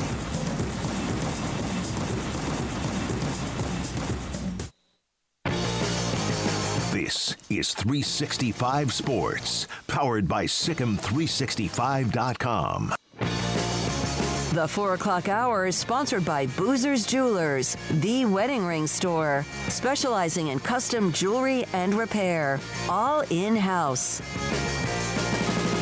Now here's David Smoak, Paul Catalina, and Craig Smoak. A note in the chat room about, you look at the Big Ten, you've had what with Michigan State, you had Northwestern, the hazing, you've had Penn State, and then Michigan State now with the Nassar, and that was like international. And then now with this, and then Ohio State, they had the Zach Smith and Urban Meyer, kind of whatever happened with that. So there's some cleaning up to do, and someone has said, why is it happening? I just think it's just a matter of it's going to happen. Doesn't mean it's right, but it's just a matter of what it's going to happen. So it's Michigan State right now, really, no question, and a lot of discussion about so much of what's happened with that specific school. Let's see here. Life of Riley, Stephen Vaughn talking about Northwestern. It's more than just Fitzgerald. Their AD was riddled with issues too. On the Zach Smith, Ohio State, and what he dealt with, what he went through, he's now doing a podcast. He has his own college football type podcast that covers Ohio State. Once, of course, a part of the Urban Meyer staff. Let's see. Stan on that we've mentioned Jeff Lebby. You good? Trying to get my chair unstuck. Yeah. On the levy, on the guidelines, that now you'll be interested to find out what happens at the end of the season, because I'm sure no matter the guidelines of what was said, you also wonder about, even though that's a great place to be, you wonder about, is there something there that might lead to some kind of maybe a split at the end of the season? No one's told me that, but just wondering if there's kind of a scar right there. Now, on the next week in the Big 12, somebody did ask about, did Brett Yormark hex Tech with his comments at that luncheon? They started 0-2. The game with Oregon had nothing to do with Brett Yormark, nor did Wyoming. But yeah, I think people are going to be on that a little bit until, of course, the game that happens in November down in Austin. God knows what's going to happen between now and then. But also, that will be. You don't think that'll be brought up 1,000 times that week? I mean, as much of it was blown out of proportion to begin with, I'm sure, that they'll have more local TV specials on it to condemn it and, play the victim. No, I mean, I think that got blown way out of proportion.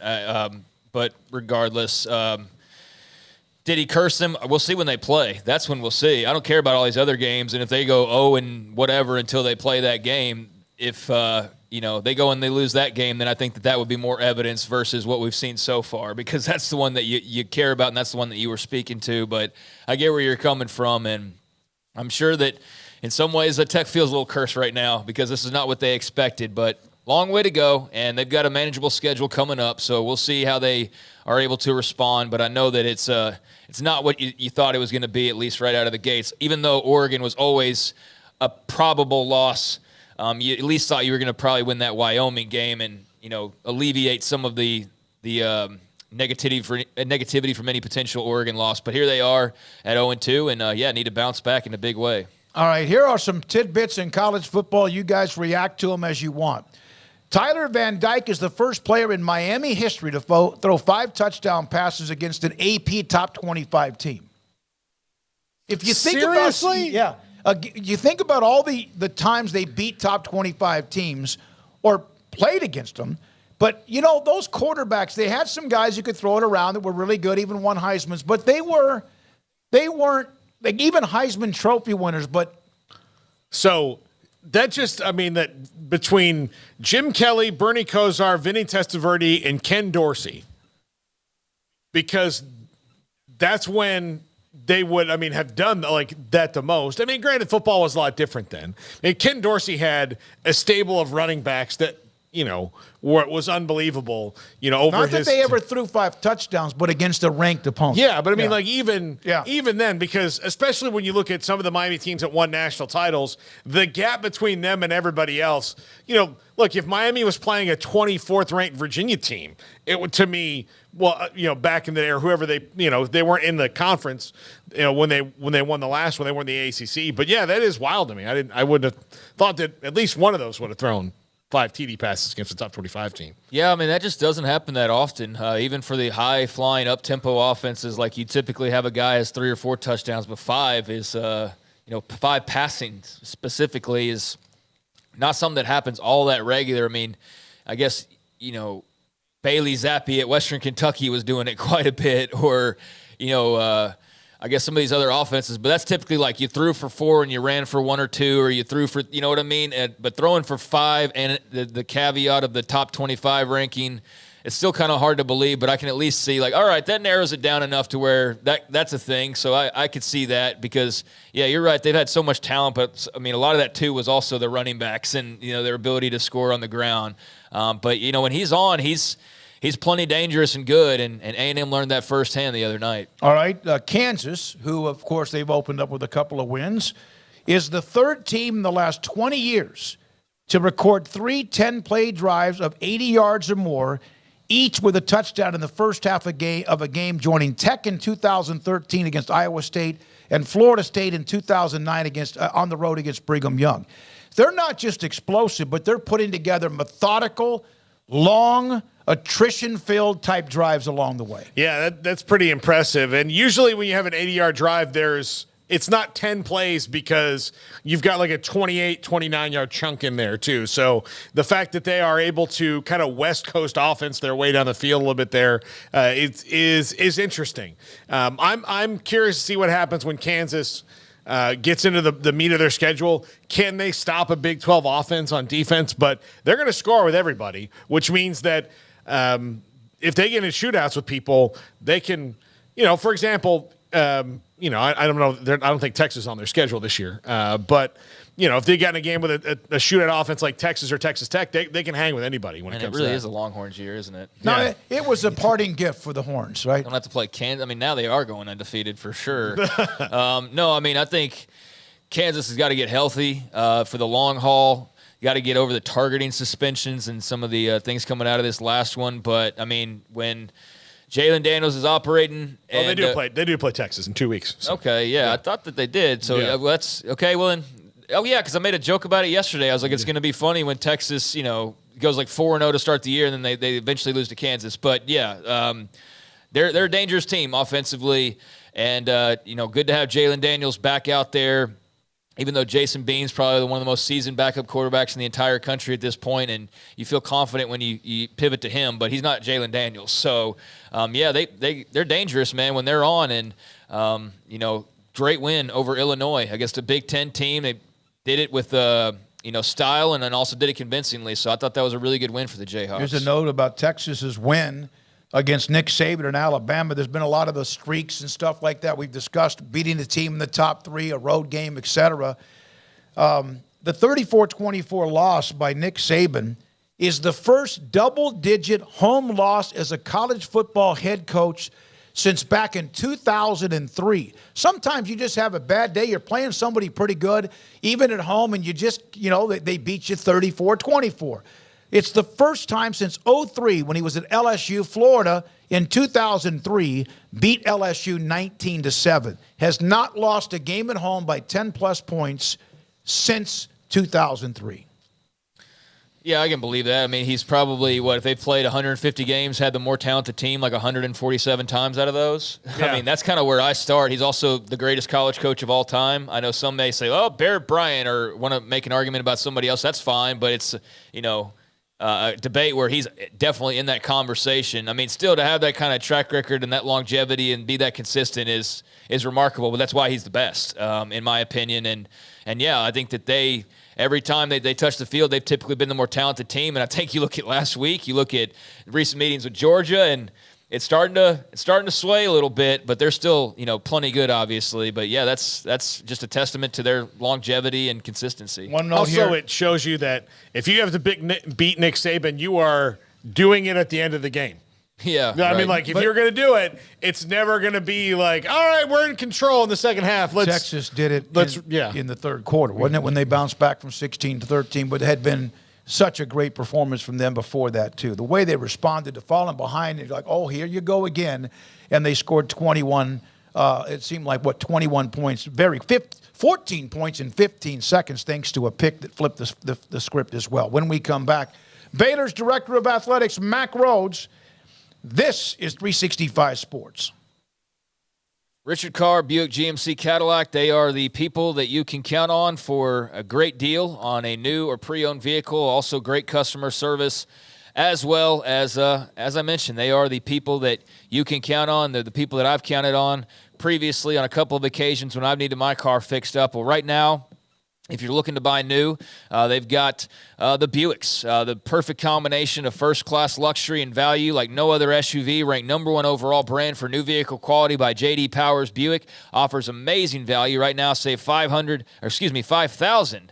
That's much different. $5,000 on a new full-size 2023 Buick Enclave, or save $4,000 on a 2023 midsize Buick Envision. Military and first responders can also save an additional $500. Plus, qualified Buick buyers get 1.9% financing and no payments until 2024. So that's just one of the new vehicle offerings they have at their disposal. But they also like to hook you up when you're looking for the pre-owned cars and trucks as well. They trade for the best, so they have a lot full of quality pre-owned cars and trucks in stock, and their financing goal at Richard Carr is always 100% credit approval. They say yes when others say no. They've also got their award-winning service department standing by to keep you on the road, as they have for me on a couple of occasions. As I mentioned, the service department can't be beat on tires. Richard Carr offers a price match guarantee on the lowest price comparable tires in town. So service your car or truck with the people that you can count on over at Richard Carr. So whatever you're looking to do, buying new, buying pre-owned, or just getting your vehicle worked on, they are the people that you can count on for 24 years in Central Texas. They've built a reputation over that time as, you guessed it, the people that you can count on. So go check them out today. Run by proud Central Texas, proud Baylor Bears. Log on to richardcarr.com today. Call now or go see them now off Highway 6 at the Imperial exit. With so many companies and policies out there, it gets so confusing shopping for insurance, and I never know if I'm getting the policy that's right for me. Luckily, I met the team at the Niche Group Insurance Agency. With the Niche Group, you can go to one company and get access to coverage options from many insurance carriers, and you get to speak to a real person about your specific coverage needs. With the Niche Group, I know I'm getting the right coverage at the right price. If you need insurance, talk to the experts at the Niche Group at 1-800-258-8302. How did Edward Jones become one of the biggest financial service companies in the world? By not acting that way. Financial strategies, one-on-one advice, it's a big difference. And that's why Brad Wilson, your Edward Jones financial advisor, makes sense of investing. Experience the difference for yourself. Brad Wilson, 250 Sharon Drive in Woodway, 254-776-4337. Edward Jones, member SIPC. There are 26 letters in the alphabet, over 600,000 words in the dictionary, and just 3 of them said together can change everything. Let's order pizza. Those 3 words lead to dough made from scratch and 3 fresh signature cheeses that blanket golden crust in a heavenly melt on Marco's Pizza that'll blow your mind. So visit marcos.com to order and stop by Marco's Pizza in Belmead, China Spring, Woodway, and in Robinson. Marco's. Pizza lovers get it.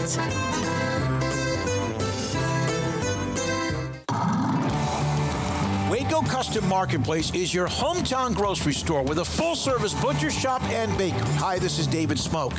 The butcher shop can take your customized orders for seafood, pork, and poultry, and custom cut your favorite steaks from bacon-wrapped fillets to T-bone to bone-in ribeyes, cut specifically the way you want.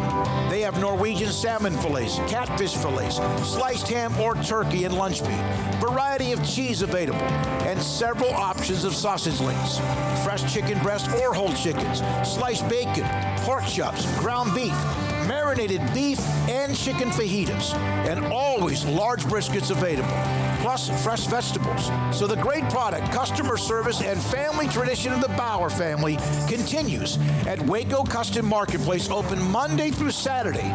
A full-service butcher shop and bakery available. Waco Custom Marketplace, 425 Lake Air Drive in Waco, or WacoCustomMarketplace.com. Automatic Chef Canteen is a full-service micro-market vending and office coffee provider with state-of-the-art vending equipment, a wide variety of products, and offering custom-fitted micro-market vending office coffee solutions for your employee break room. You want a full break room solution and a workplace oasis? Well, Automatic Chef Canteen, locally owned and operated for over 50 years in Central Texas, also includes in-house mechanics on call 24/7 for fast, reliable service and maintenance. Automatic Chef Canteen, 6900 Imperial Drive in Waco, or online at automaticchefcanteen.com. Don's Humidor, your home with a 48-foot walk-in humidor with the elite cigar brands from around the world, including the #1 cigar of the year, Aging Room Cuatro Nicaragua. Plus, they have the great brands like Macanudo and Artur Fuente, Rocky Patel, Aston, and so much more. CBD, great for sore muscles, aches and pains, sleep, Vita Dreams, and anxiety, mild depression, general health and wellness. Their staff very knowledgeable on the subject. If anyone is curious about CBD, ask Carol and Ashley. Don's Humidor in the Townwood Shopping Center off Valley Mills in Waco.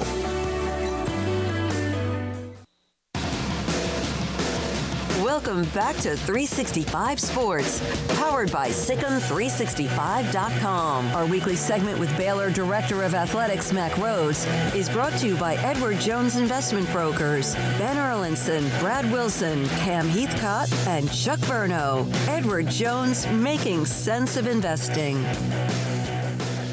Baylor Director of Athletics, Mack Rhoades, with us. Craig Smoak, David Smoak, Paul Catalina on 365 Sports. Mack, thank you very much for your time.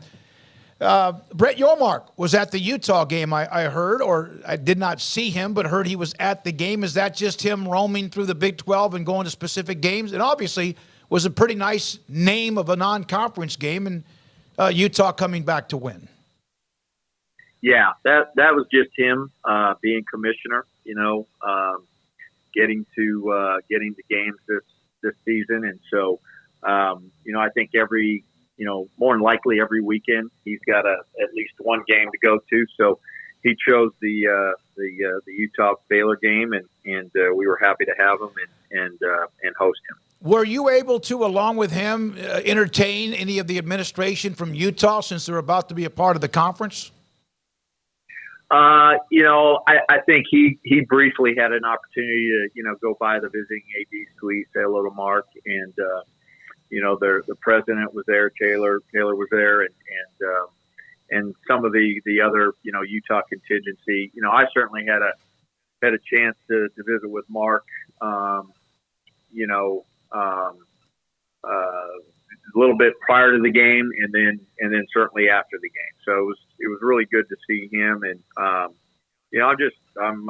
really happy, fired up that Utah is joining the Big 12 next year. So I think they're going to be a great addition. Have you guys made any headway on what you're going to do schedule wise, or is that still like a little bit off in the future? Yeah, it's in progress, Paul. We've got this subcommittee about 5 athletic directors. I'm one of them, and so we're working through that.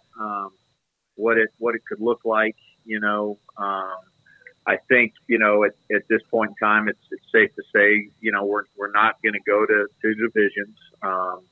We really want to think about how we orchestrate the 2 best teams playing in the championship game. And then, when you think about the expanded CFP and, the 12, is there anything we need to be thinking about, doing strategically, so that, you can get certainly 2 in every year, but, hopefully, you're consistent with getting 3 into the 12. And so, and we know, right, there's still a lot of work with the CFP management team in terms of what that's even going to look like. And, it was the 6th highest conference championships, seeded conference championships. And now is it going to be 5? And so all of that still needs to play out. So we've got an eye on that as we're looking and thinking about how we put the schedule together. Mack, what is the timeline on that becoming finalized, how the new structure is going to work exactly? I just realized, I know there's, obviously changes is on the way, but what's sort of the timeline as far as all of that goes? Yeah, I'm not going to tell you, because if I tell you a date, you're going to hound me all the way up to that date. You're damn right we are.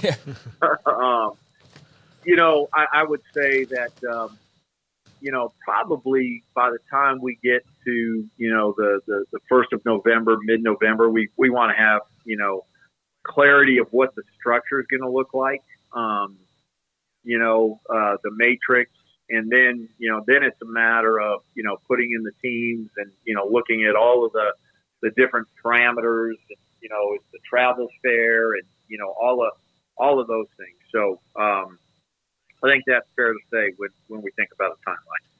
Mack, I don't know if you've read this or not, but Colt Barber wrote a column inside of Sikkim365.com. I'm not sure that you've had time. You've got a lot on your plate. But the bottom line is that he kind of said something about Baylor athletics, Baylor in general, and the fan base, et cetera, being at kind of a crossroads. Do you feel like in any particular way there's any kind of a disconnect that needs to be fixed between the fan base and athletics?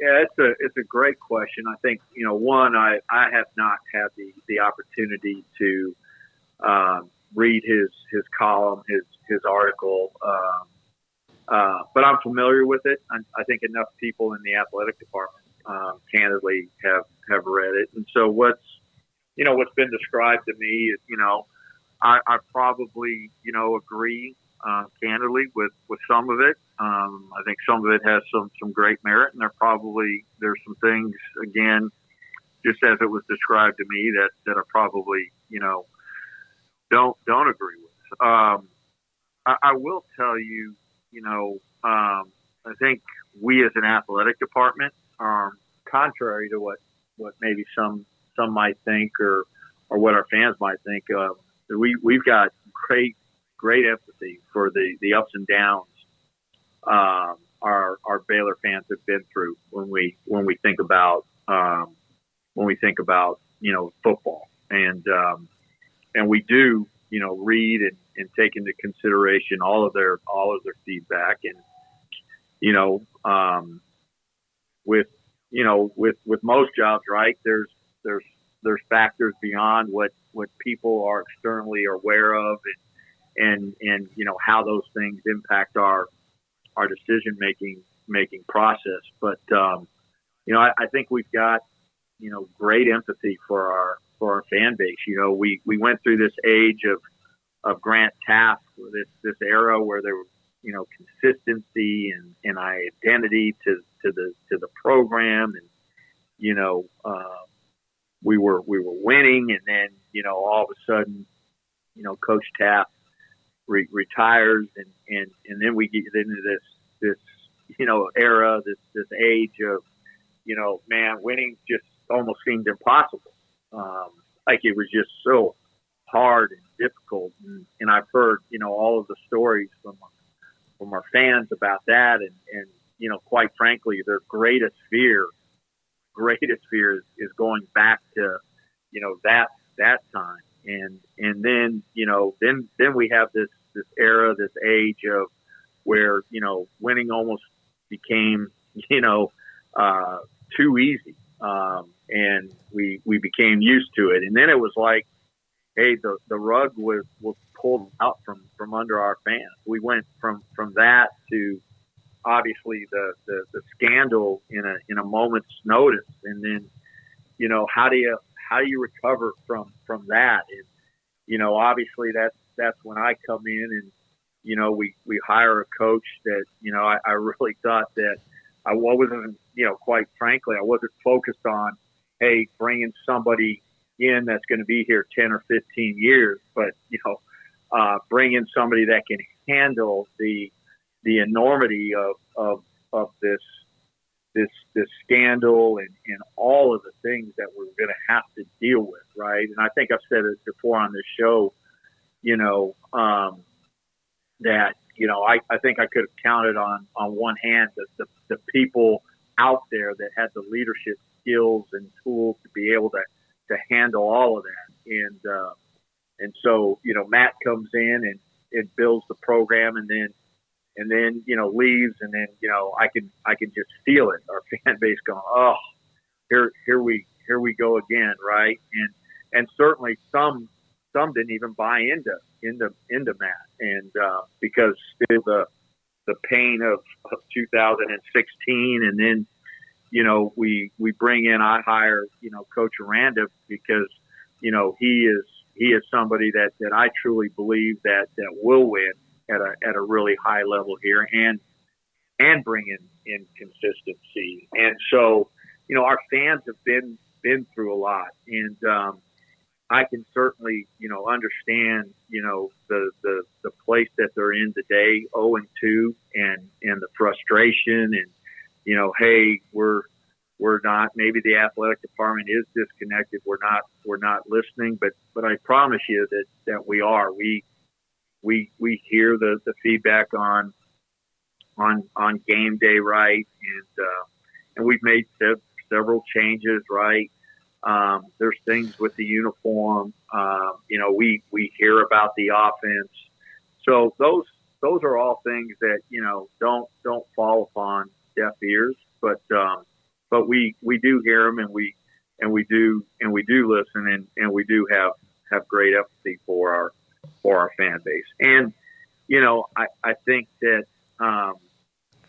fast forward, I think there's going to be a time and place for Baylor football where we are going to be consistently winning.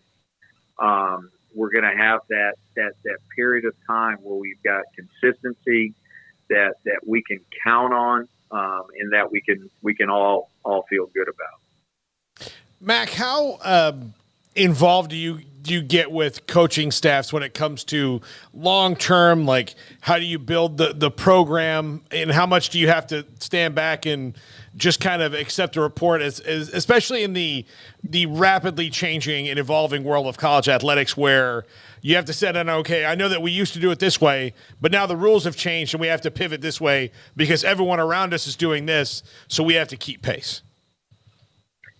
Yeah, no, it's a great question, Paul, and I get pretty involved. It's been a really weird 4 years when you think about COVID and all of that impact, and then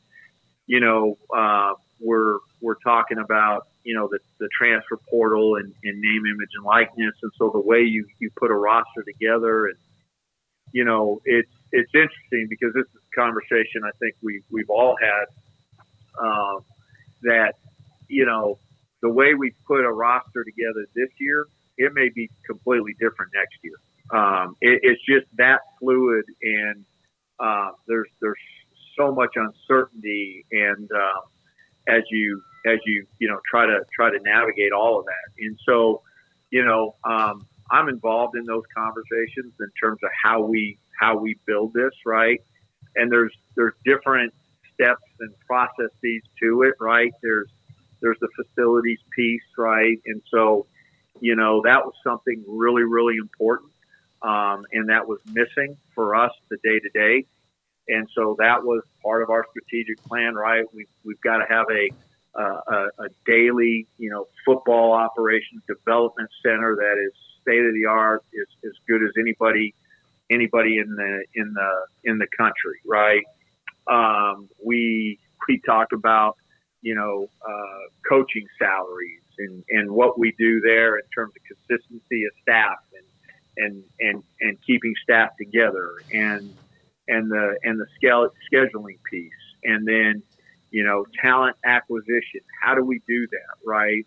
And what's the balance between, recruiting at the high school level versus, the transfer portal, and what's that mix? And that mix may be a certain ratio this year, but it's got to change for next year. So those are all things that are part of the conversation that I certainly involved with Dave and Jovan and certainly the staff. And so those are things that obviously our fans, the external people don't see or read or hear about, but there are very, very intentional conversations in terms of how we navigate all of it. Mack, what were just sort of your general thoughts coming out of Saturday? Obviously, another disappointing result. There was a win there, just couldn't finish the job. And in that same vein, whether it's Long Island or LSU or whoever, just how badly do you think that this team needs a win just for their confidence sake and the reward of all the hard work that they put in? How much of a magic elixir do you think that could be to just simply taste victory for the first time in a while? Yeah, I would say that the team is when I say team, I'm talking about our student athletes. I think they're in remarkably a good space. Like, I think they really do believe that they are a good football team. They know they didn't execute at a high level versus Texas State, and they got to see obviously firsthand when you execute a little bit better. And I think Dave would tell you that we still need to be better in terms of the execution level, but you compete and fight, right? That we have a chance to go toe to toe. And so I think they're in a really good space. mentally. I think our staff is, absolutely. We need to win. That is the best medicine for all of us, including the athletic director. But I would say that the Utah game, coming out of that, first of all, that one really, really hurt. And I think the positive was that showed great improvement from week one to that game. That's a real team when you think about Utah and I think our programs are built very similarly philosophically, right, in terms of what you do defensively, what you do offensively. I thought the first half offensively we were pretty dang good against, again, a really stout defense. I think in the second half, Sawyer, rolling his ankle really impacted us. But I was proud of Sawyer, first time start in on that stage. I thought defensively we competed. Too many snaps in the second half.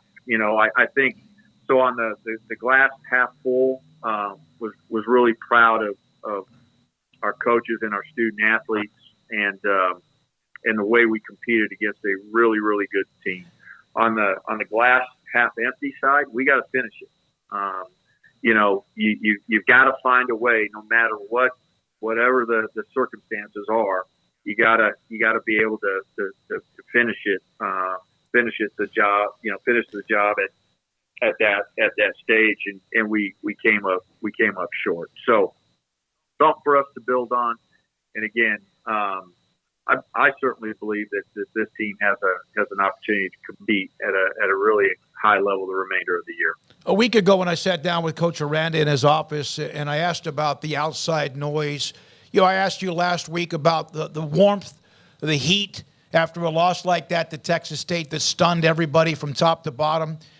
He said to me that, he doesn't really it's not that he doesn't feel it, doesn't understand a loss burns in his gut, but that the outside noise or whatever is something that he doesn't want to be in that situation. But he is getting paid a lot of money at a place that has set a standard.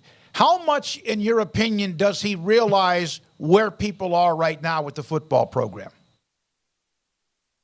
Oh, Dave's pretty smart. You know that, and I think he's very, very aware. But I also think, because he's very smart and he's very secure in his ability to coach and to lead the program and the plan that he has in place.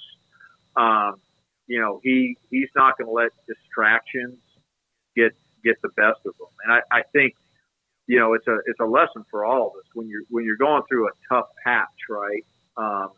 When you're going through a really, really tough patch, that, you've got a couple choices, right? And do you listen to all of the outside noise and all of the distractions and do you let that take up your energy, or do you use all of your energy, right, and focus on what you need to be doing to get better, and I think that's the way Dave processes it. He knows that he gets paid really well, and he knows that all of the things that he is doing in terms of leading our student athletes and challenging them to be great off the field, he knows that he's getting paid for them to be great on the field and for us to win football games. And so he's smart. He knows that. And but I also think he's really confident and believes in the process and the plan. That doesn't mean that he's ignorant either. That he's going to tweak and change when he needs to. because of what happened right before you arrived and what you dealt with when you got here, is it basically impossible for Baylor athletics to take any kind of a recruit, a difference maker, a once-in-a-lifetime player with any kind of a checkered past or legal issue? Yeah, that's it's a fair question. I think, the aftermath of any crisis, right, is you put in processes, steps, right, all of those things, corrective measures so that it never happens again. And certainly, as I was coming in,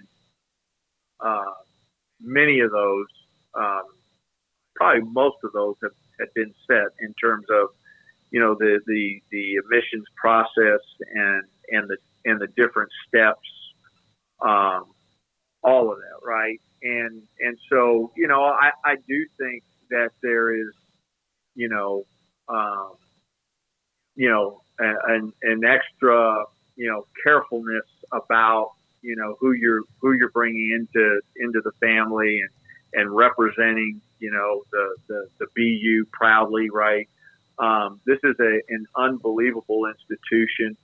Anyone who has a degree from this institution should be so proud of that degree and the fact that they went here. And so, trying to protect that brand, so I do think, that there's been some caution in that you've been cautious, or we've been cautious in terms of policy and all of those things. And so, have we passed on a student athlete or two that maybe had a checkered past that maybe was went to another institution, maybe. But I don't think I don't think any of that is a reason why we're 0-2 today. Just quite frankly. So, I think as we evolve, and as we continue, just like with name, image, and likeness, we've got to look at all of that in terms of, how we continue to be relevant at the Power Five, and those are conversations that are always ongoing. Macco, what do you make of the opportunity? Texas game announced for a 6:30 kickoff on ABC. Just a big-time stage and, obviously an opportunity in front of you guys this weekend to go and get that first win. But what does that mean for the program to have Texas rolling into town and have it be in prime time on ABC? Yeah, so I'm going to answer it two ways, right? One, at this point in time, I don't really care about it because I'm focused on Long Island, what we have to do at 11 a.m. But at about 4 o'clock, I'll begin to think about that, and it certainly has the opportunity to be a great stage for this university, for our football program, right? It's a meaningful game because of Texas leaving the conference and not sure when that opportunity will present itself again in the future to play them, if it does at all. So yeah, it has the opportunity to be a special game, special environment, a big opportunity for us. But really focused on Long Island and how do we get better, and I think that's the biggest focus. It's certainly, yes, it's about winning the game on Saturday, but I think more importantly, we just need to get better. We need to be a better football team on the field on Saturday than we were against Utah, and so I think that's the challenge, and that's Dave's task, and again, I've got great confidence in the way he's doing that. Mac, you brought up NIL, and I know you officially can't really discuss it, but it does seem as if, based on me doing due diligence, that you have as a school, there is NIL, and players have deals. But, and through GXG or wherever it might be, it does seem as though it's kind of like quiet. And I know you've said that you want to, as a university or whatever, to try to do this the way that the NCAA is asking. But it does seem as if it's kind of just going about quietly. Some schools are proud of it, and not schools, but those involved are pumping out, hey, this, and this, and this. Should those who are doing NIL with players at Baylor be more vocal of what is available? Yeah, I think you're right. I think we've taken probably a more quiet approach. And I think primarily it's because, we're trying to kind of figure out the landscape and where do we eventually land. And what I mean by that is federal legislation real? Is it not real?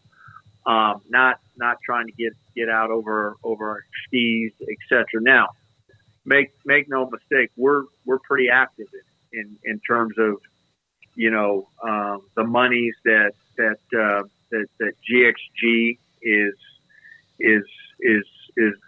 raising, the opportunities that they're providing, and so within the Big 12, when you think about particularly football,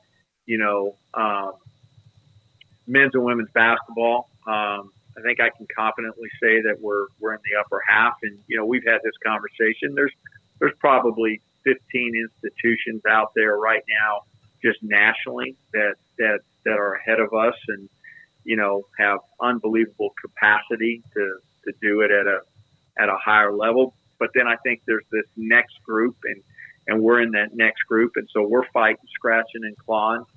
I think here in the upcoming months, you'll see us be more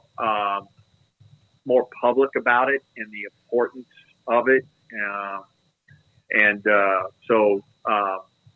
As we begin to think about, do we even need to do more than what we're currently doing in that space? But I think that we're in a good place in terms of being able to assemble a healthy roster in those three sports. And again, I do think we're going to have to do more in the future. And so that's what we're all thinking about. And that's what, we've got a plan to do that. And so I think you'll see us more public here in the next, like I said, next 6 months. We'll see you on Saturday, Long Island, 11 o'clock at McClain Stadium. Mack, thank you as always for your time. Baylor Director of Athletics, Mack Rhoades, on 365 Sports. Craig's got off the radar, around the corner, some great college football TV numbers and more. We don't have another guest until Colt at 5:20. We have plenty of time. It's 4:51. This is 365 Sports. The Duvall family, at least Gene and Aaron, came by the studio this past Saturday for our pregame show and discussed the kind of the history of how they were put together. They've had ranches, they've had cattle, they've had beef, and then, of course, how they jumped in and have been incredibly popular and also successful with Wagyu. And it was really, really interesting about how they find the Wagyu cattle and how they then do what they do with genetics and much more on their ranch right outside of Tyler in White House.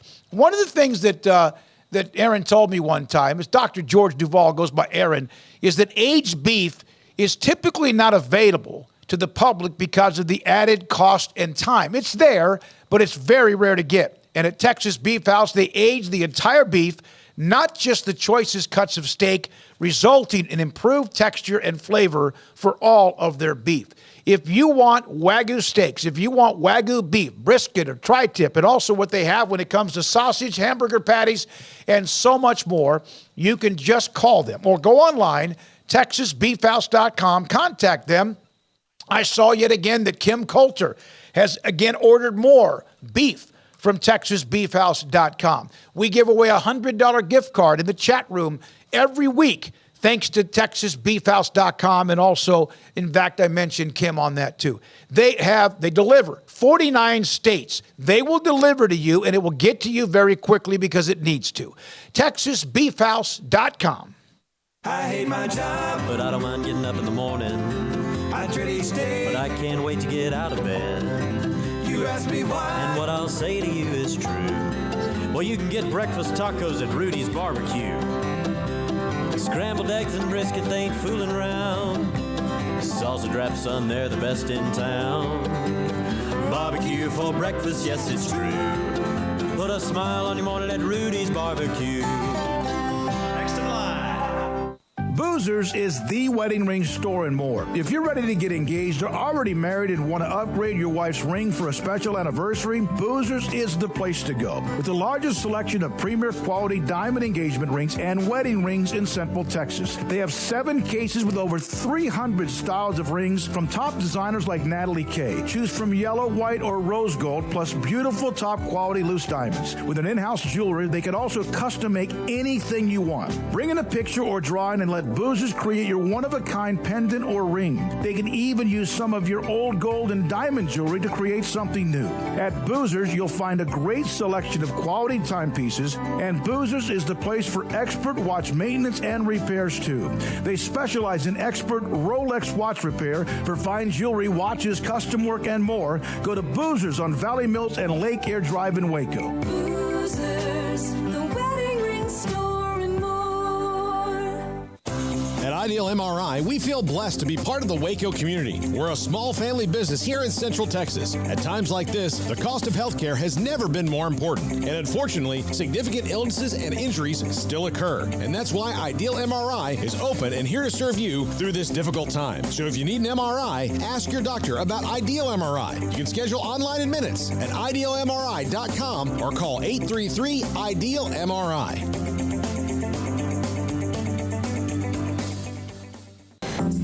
Waco Regional Tennis and Fitness on Lakeshore Drive is a premier elite life-changing experience where you can change your mind, body, and soul. Waco Regional Tennis and Fitness offers over 40 group exercise classes every week, including boot camp, indoor cycling, bar, silver sneakers, and more.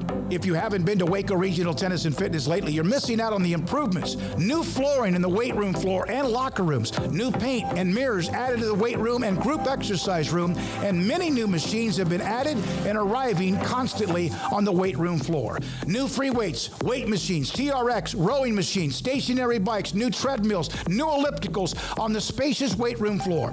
Personal training with Christy London, Randall Corley, Alex Box, and welcome to Nathan Roach, where you will be encouraged and motivated to grow.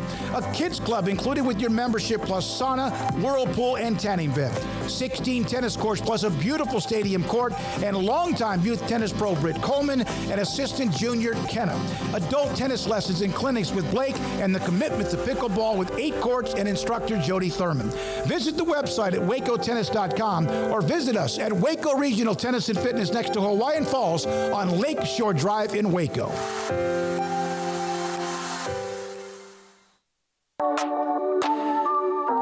This is Craig Smoak's Off the Radar, presented by Alliance Bank.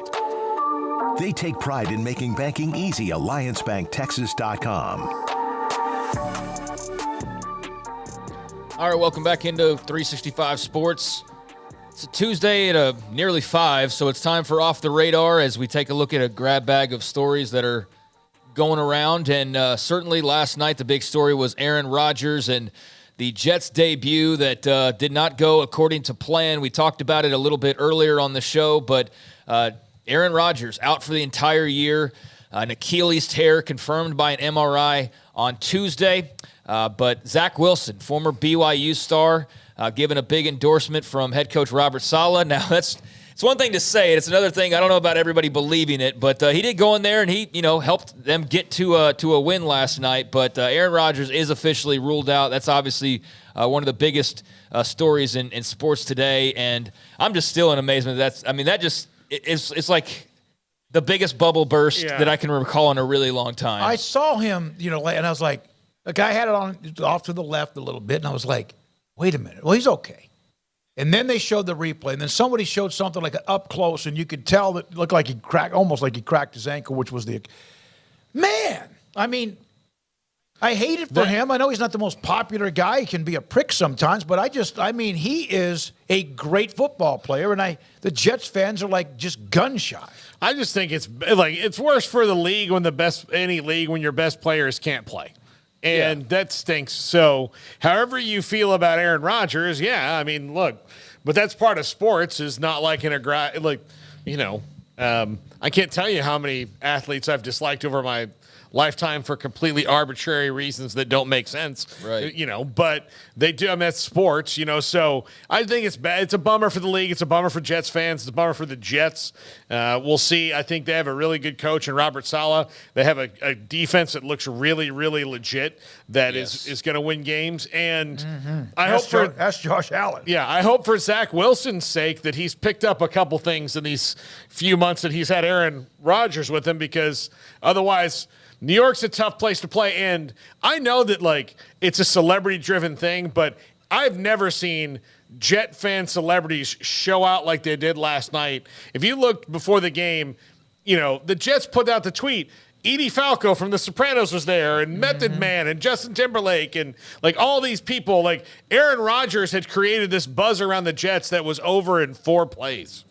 Yeah, 4 plays, and it was done just like that, so we'll see what the future holds for him at nearing 40 years old. I mean, I know Tom Brady, did his thing beyond 40, but that's not everybody now. No. But there is a better chance of it happening in this day and age than there ever was before, and I definitely don't think that we've, seen the end of Aaron Rodgers by any means, but it's just going to be a really long time until we get to see him again. So that was obviously one of the bigger stories or biggest stories coming out of last night and entering today. So it will be BYU Zach Wilson, who is the man in charge of that high-powered, cast of characters led by Garrett Wilson, but especially by that defense. That catch by Wilson was spectacular. Yeah, it was good stuff, and he's got a highlight reel like few others. I mean, he's got catches like that in high school or similar difficulty levels at Ohio State. I mean, he's a freak show in the best kind of way. All right, so on Saturday, Colorado beats Nebraska. We haven't talked about that really at all. I wonder why. You just refuse to talk about Nebraska.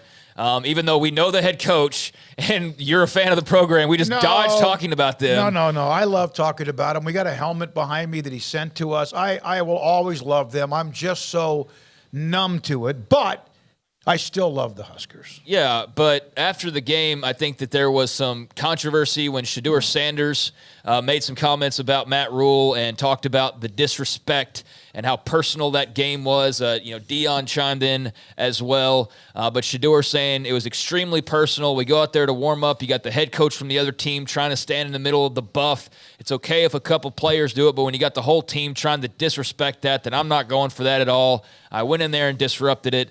The Buffaloes mean a lot to me. That's when I knew it was extreme disrespect. And if you'll remember, he was also disrespected by Kendall Briles in the week 1. And I don't know what it's going to be this week, but Matt Rhule did respond. And that's why I bring it up, is because he talked yesterday and said that he always brings the team to midfield for a pregame prayer and that it wasn't intentionally being disrespectful to Colorado or to the Buffalo or to Shedeur Sanders or anybody.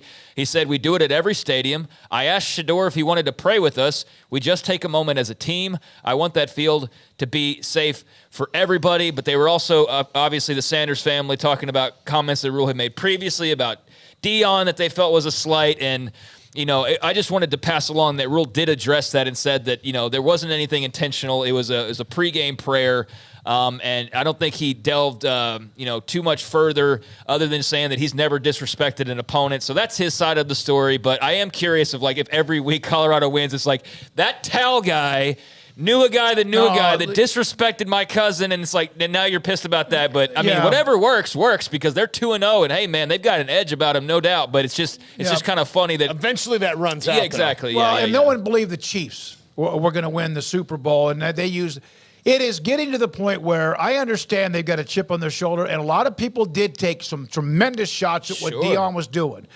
But I remember what started with Rhule, and it was something about him, how he's going to build his football team. He never brought up Colorado. He never brought up Deion. He just brought up how they're going to do it in Lincoln, which obviously has not kicked in like it has in Boulder. But this thing now with, like, everybody is up again.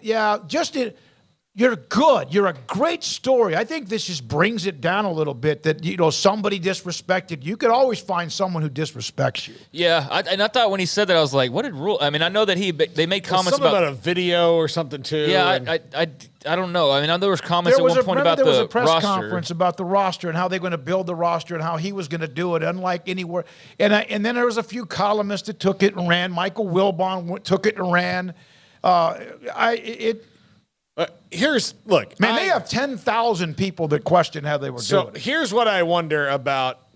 I look back to the Kendall thing that they said, that when he disrespected Shedeur, I wonder, did he disrespect Shedeur, or did he treat him like everybody else at the camp, and that is disrespect because he was at a camp at Florida State where his father is one of the only two numbers that they've retired, and the other one is Ron Simmons, Farouk. Yeah. But two numbers that he's retired, and that's what he says. That was why he was disrespected. Because, look, I know a great many things about, like, Kendall Briles because we know him, and I will tell you he's anything but stupid, and to ignore Deion Sanders' kid at Deion Sanders' land is a dumb thing. I just wonder if he treated him like all the other recruits there, and then you manufacture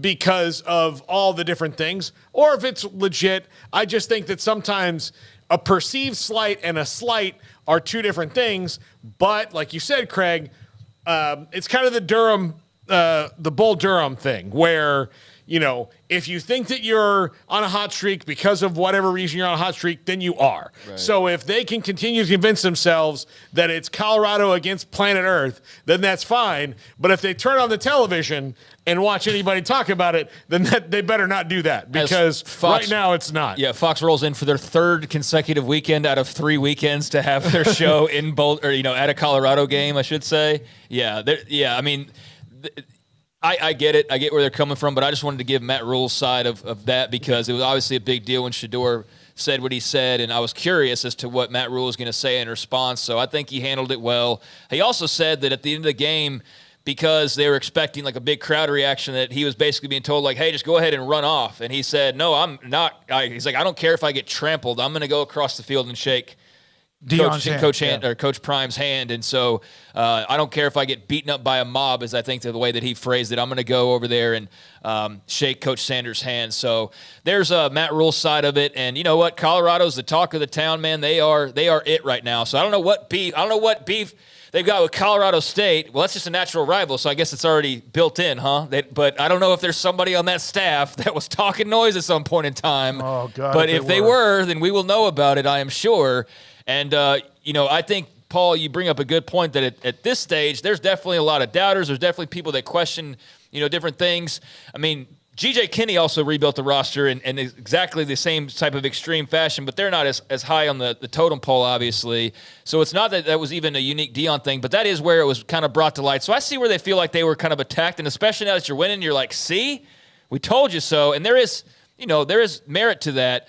But to say that, like the whole country's against you, that just wouldn't be true. And that's evidenced by the TV ratings. That's evidenced by the network coverage. And again, going to have more of the national shows there again this weekend. But as far as last weekend goes, some of the TV ratings, no surprise here, Texas and Alabama topped the whole weekend with the big nighttime broadcast on ESPN, pulling in 8.76 million viewers for that contest. And I think that it was actually more, I guess, when you consider streaming and all of those things that go into, the full equation. I know that's kind of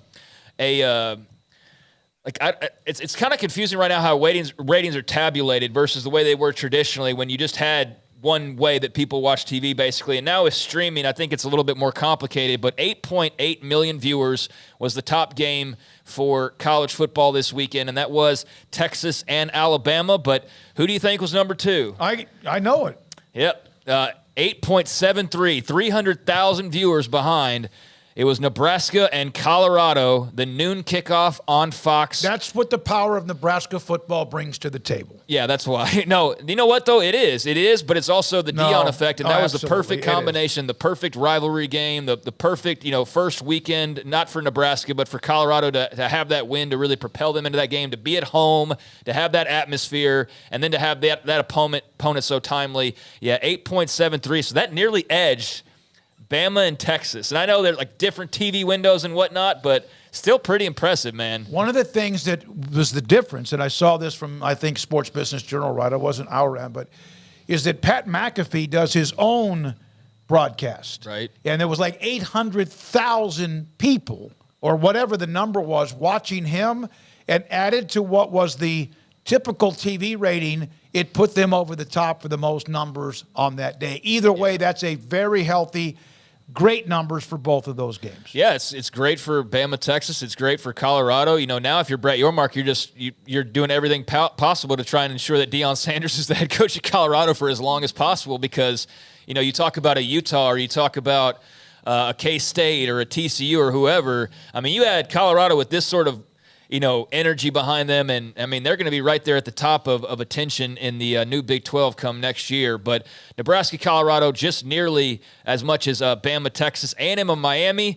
Big drop-off to get to them, the number 3 most watched broadcast. But over 4 million watched Miami's upset of Texas A&M. How are we handling that at this point, Paul? I mean, it's weird, but... You cannot have 2 favorite teams. No, I mean, it's weird. Look, I still, I hope for good things, but it's just one loss. It is a good Miami team. 4 million's a good. 2 schools that floundered last year, trying to find a way, and they said it 1,000 times. It was a very entertaining game. Yeah, it was. It was one of the best. Look, the 2 of the best games of the football weekend in the NFL involved the teams from Miami, the Hurricanes and the Dolphins. Against were awesome. great. Yeah. I did look, and I said this, and I got to stick to it. It was better for fans of the 3 schools when we were all good. So if Miami's going to be good again, as much as I enjoyed that thorough beatdown, it will get boring if that's the thing every year. Yeah. So I am for Miami being good every game but one a year. That's fine with me. Yeah, well, they were better than A&M on Saturday, as they got that win, a little over 4 million. Iowa State pulled in almost 3.4 million. It was the 4th most watched broadcast. And then Michigan, they've just got that built-in number automatically where they're going to hit 1 million no matter what. But 2.97 million viewers for UNLV, Michigan. That was going on opposite of Iowa State. So they probably split some of those numbers there. But going down the line, Oregon, Texas Tech had 2.28 million viewers on Saturday night to see the Ducks' big win. And let's see, Baylor, Utah, 1.3 million. Kansas, Illinois on Friday night, 1.36 million. So just interesting to see who hit the million mark and above, and especially was curious about Nebraska, Colorado, and A&M, Alabama. Both of those almost identical, 8.76 to 8.73 million. So pretty healthy numbers for college football. And pales in comparison to the 20+ million the NFL draws for their bigger games and more featured games. And a final thing for you here, Ohio State has named a quarterback, Kyle McCord, their starter for the remainder of the season. That coming out officially earlier today. There was some questions about how that was going to go, and Kyle McCord is going to be the guy for the remainder of the year, according to head coach Ryan Day. So we had mentioned that. I wanted to pass that along. So there's a few things off the radar. All right. Thank you, Craig. I love getting those numbers. I really enjoy it. It's not so much anymore because everyone wants to complain or match or compare to conferences among conferences. I love getting those numbers, and that anything about isn't anything above 4 very healthy, or above 3? I think above 3 is pretty healthy. Yeah. I think it's good to hit 1 million or over. That's a good spot. If you do that, that's pretty healthy. But then I think once you get into 3 and 4, then you're starting to get. But then when you get to those 7s, 8s, and that's when you're talking Ohio State, Texas, Michigan. Very few teams that can bring that for you. Yeah, what I think you want your base, Notre Dame's got that perfect baseline where even in their most boring game of the year against the opponent that you're oh, this was a replacement. Yeah. They're going to get 3 million people watching Notre Dame. If you can average 3 million watching your games, even on the duds, then that's a pretty darn good. That means that your brand is out there because, what are you doing? I'm watching Notre Dame versus Tennessee Tech. Mm-hmm. Oh, why? Well, because Notre Dame's up. And so that's where that's the sweet spot. I think 3 million, and then everything above that turns into gravy. Yeah, absolute gravy. And I guess I should add, because it just popped up here, but just to show you the difference in the NFL. Oh, no. Do it. Don't do it. No. The highest rated game, Detroit and Kansas City, was a Thursday night kickoff, 24.75 million, so triple what Texas, Bama, or Nebraska, Colorado got. Eagles, Patriots got 21+ million people. Dallas, New York, Sunday night. And that was a blowout game that was not entertaining at all. But 20+ million viewers for Dallas, New York. So that just shows you the power of the NFL. But yeah, for a Cowboys fan, I'm sure it was great. Levi and I loved it. Yeah, I bet you did. Yeah. There is a conspiracy to help the Cowboys in any way, even Aaron Rodgers hurting himself. They don't have to play against him next week. Here's the thing. Somebody needs to let the Cowboys in that conspiracy because they're clearly not taking advantage of it in 27 years. No, but really, how many times? I'd love to go back. I didn't have my driver's license when they won the last one. Every other game that they play, the quarterback the week before is hurt, and it has to do with a conspiracy. I'm not a conspiracy theorist, but I am on that one. Again, I had not driven a car without someone in it with me when they won the Super Bowl the last time. Yeah, man, I definitely wasn't driving, but it's such a far gone memory at this point. I did see Roger Dodger mention Colorado getting the non-college football crowd helps through. Absolutely. That's the Super Bowl type. They're a huge draw because of Coach Prime, and they're absolutely getting the casuals that maybe not would be watching otherwise, and getting a lot of other people as well that would never be watching. So, yeah, definitely the power of Prime there for sure. And I saw, what was that, the UFC or UCF kickoff also announced? 8 p.m. versus... Did I see it? Kansas State on FS1. Oh, there it is. There's a little prime time. Okay, thanks for who passed that along. UCF_realist. UCF realist for passing along 8 p.m. FS1 for UCF and Kansas State. That'll be a fun game. All right. Thank you, Craig. And when we come back, Colt Barber, who's one of the partners of Sikkim365.com, we'd be interested to see how much you might relate to what he wrote. I mentioned and asked about that with Mack Rhoades. He has not read it, but he has had others who have commented on it, some that he thought was fair and some of it that he thought maybe not so much. It's going to be interesting to hear your reaction to it. And Colt Barber will join us next on 365 Sports. Marco's Pizza, pizza lovers get it. 5 locations in Waco, used to be none. Fastest growing pizza bread in America, and Bob Mock has 5 of those stores in Waco, or at least in the Waco area, including Hewitt and Woodway, Robinson, China Spring, and Belmead. We've had Marcos, of course, deliver to us, and I love the pepperoni magnifico, or the all-meat. Basically is all meat, pepperoni, and sausage magnifico. It's loaded up with what you want the product on top. You want thin crust? Yes. You want thick crust? Yes. They have wings. They have salad. They have drinks. You want what you need, and you get it. They have kind of like this thing called the pizza bowl. It's a pizza that looks like it's in a bowl. And you could even have that, of course, yourself if that's all you want. Bob Mock has been in the pizza business for a long, long time. Fastest growing pizza brand in America, Marco's Pizza. Pizza lovers get it. During Ram Power Days at Allen Samuels, shop our great selection of brand new Ram trucks designed to be durable, functional, and stylish. Allen Samuels in Waco is the place to shop Ram trucks. Come by and see our large selection today, or browse online at allensamuelsdcj.com.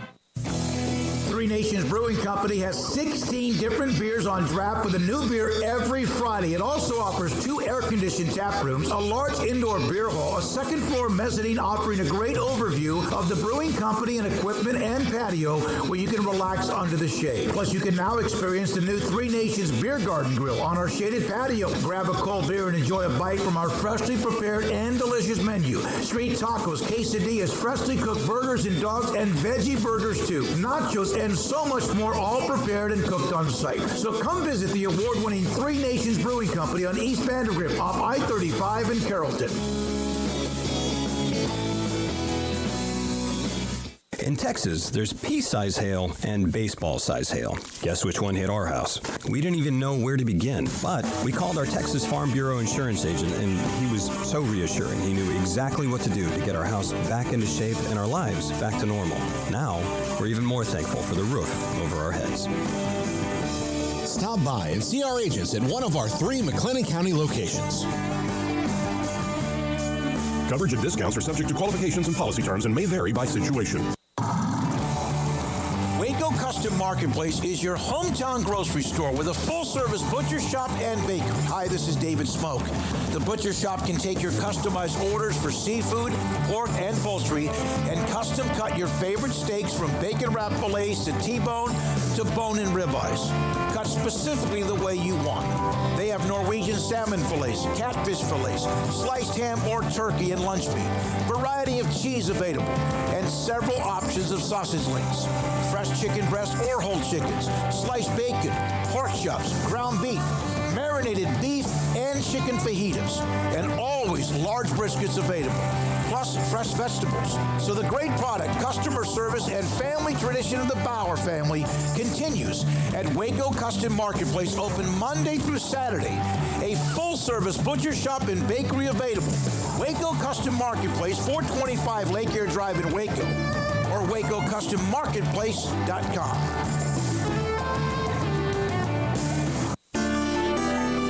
It takes time to reach goals.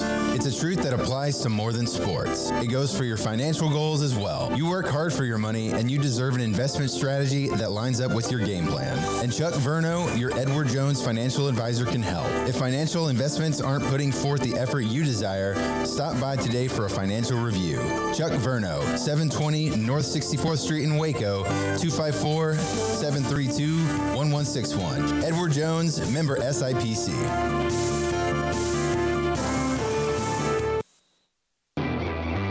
This is 365 Sports, powered by Sikkim365.com. The 5 o'clock hour is sponsored by Edward Jones Investments, with financial advisor Brad Wilson. Investing his time and experience back to you and your money during today's changing times. Edward Jones, making sense of investing. Now here's David Smoak, Paul Catalina, and Craig Smoak. We have a national reach. We have fans from so many different college programs, and we appreciate you every day for what we are. We moved by the 35,000 subscriber note. We appreciate that number. But and maybe you've been a part of a fan base or a school that has been kind of disconnected. I asked Mack Rhoades a little bit about that. Colt Barber wrote a column. Baylor is at a crossroads, and it can't afford a wrong turn. Colt was very upset and dysfunctional, basically, after the loss to Texas State. He joins us on 365 Sports. I asked Mack, had he read your column? He had not, but he did get some feedback throughout the athletic department. Colt, do you think there's a disconnect between the athletic department and Baylor fans? I don't know. I don't know if there's a disconnect because I hear Mack. I love Mack. I listened to his interview earlier, and I don't know if it's a disconnect or if there's just a lack of communication. I think that in a lot of ways they are transparent.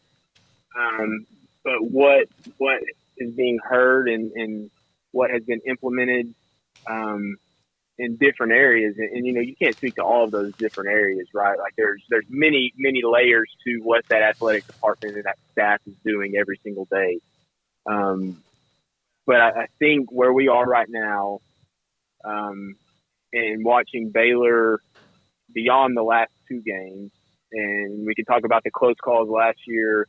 We can talk about the close call on Saturday against Utah. We can talk whatever it is. It's not just about one game or one moment or one sport. Or I don't know if this fan base has rightfully or wrongfully ever fully recovered, despite all the water under the bridge, a really good 2019 football season, obviously a national championship in men's and women's basketball, a Big 12 championship in football. There's so much success, but I think what we're seeing right now is in these times of adversity and struggles that this fan base might not have truly ever really healed from everything that happened. And that is the core of what I wrote was you guys were in Waco in those times from kind of the rise from the ashes and then the fall and then kind of the resurgence. And y'all have seen the fan base be up and, through all the ups and downs. And winning has masked those things to an extent, the excitement. But I don't know if that's the ultimate final solution to bringing this Baylor fan base back together, because for so long it was Baylor against the world. And if that was an Art Briles deal, I don't know if you credit to Art Briles, but it was Baylor against the world in so many ways, and that has gone by the wayside. And, maybe that was rooted in Baylor had never had the success that they were having in those moments, and no one believed they could do it. But those were very special times, and I think Baylor fans in general want to get back to that. And I think in a lot of ways, if it's true or not, they feel that there is a barrier not to get back to Art Briles, not to get back to that, but to get back to what they felt and those emotions that they had that they were never able to get back. They feel like there's a barrier between those feelings and where they are right now. This is not a Dave Aranda discussion. This is not a one individual person in the athletic department discussion, but this is a general, how do Baylor fans feel right now? And I think what we're seeing in these struggles, the lack of success, and you can even say the lack of success for men's and women's basketball last year, that kind of spurred this on. And not that they had terrible years by any means, but it's all kind of just snowballed into these emotions. And me personally, as I take my reporter hat off for a moment and realize that I'm still a Baylor fan, that I grew up going to Baylor games, and I witnessed everything that happened, and I sit there and reflect on those moments, and I do feel that missing in a lot of ways. And that truly was what that column was about the emotions that are there, that are different or abnormal to what Baylor fans want. And it's not as much as about the success on the field, but there's something that's still void there.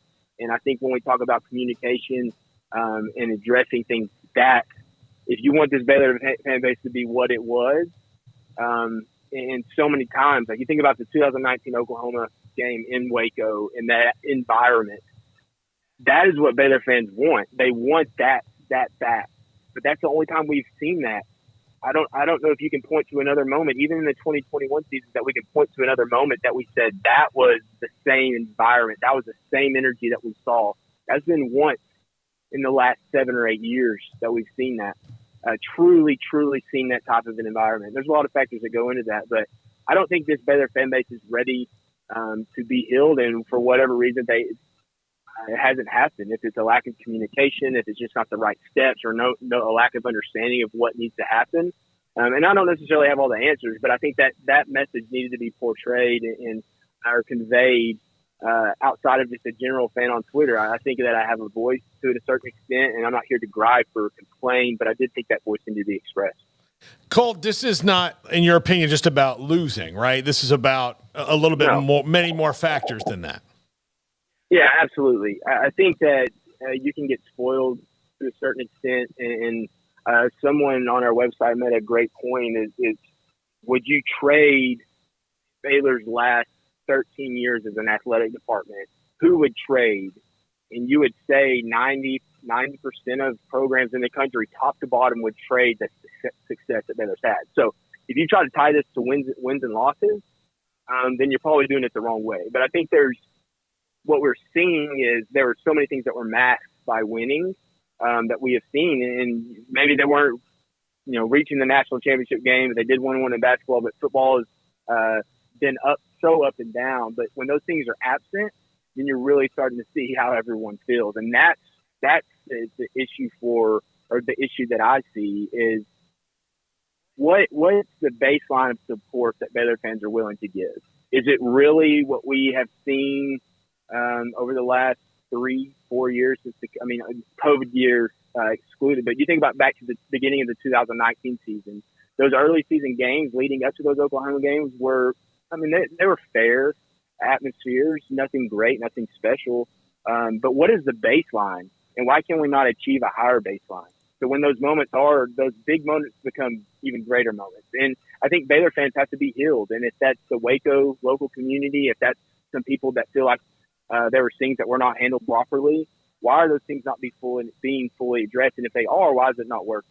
Because Baylor's not a 4-deep fan base. I wrote that in the article. They're not a 4-deep fan base where they can one exits and another one picks up the slack. That's just not reality. And if you want to have those environments every single week, what do we need to do to get to that? And has that been done? Like I said, maybe it has and it did not work, or maybe it hasn't fully. And why not? I mean, we've seen the same results, the same outcome for the last several years, and now we're really seeing it come to a head. And winning cures a lot, but obviously it hasn't cured everything. Colt, why was now the time after the Utah game to put this all together and put this out to the world? I'd imagine some of it had to do with just the timing in your head. You can't, you were obviously thinking about this for quite a while, but what was it about the timing of the Utah loss that was right for putting this out there? Yeah, it wasn't as much about the timing after the Utah loss. I think that played a part in it, the way that game unfolded, and seeing the fans. And believe me, like, I'm the biggest sympathizer with games that are 100 plus degrees on the field. The fans are hot. They're sitting directly in the sun. The students do a great job often. They clear out because it gets so hot. Like, I get it. Like, we're in Texas. This year's been brutal. Everybody's trying to get out of the heat.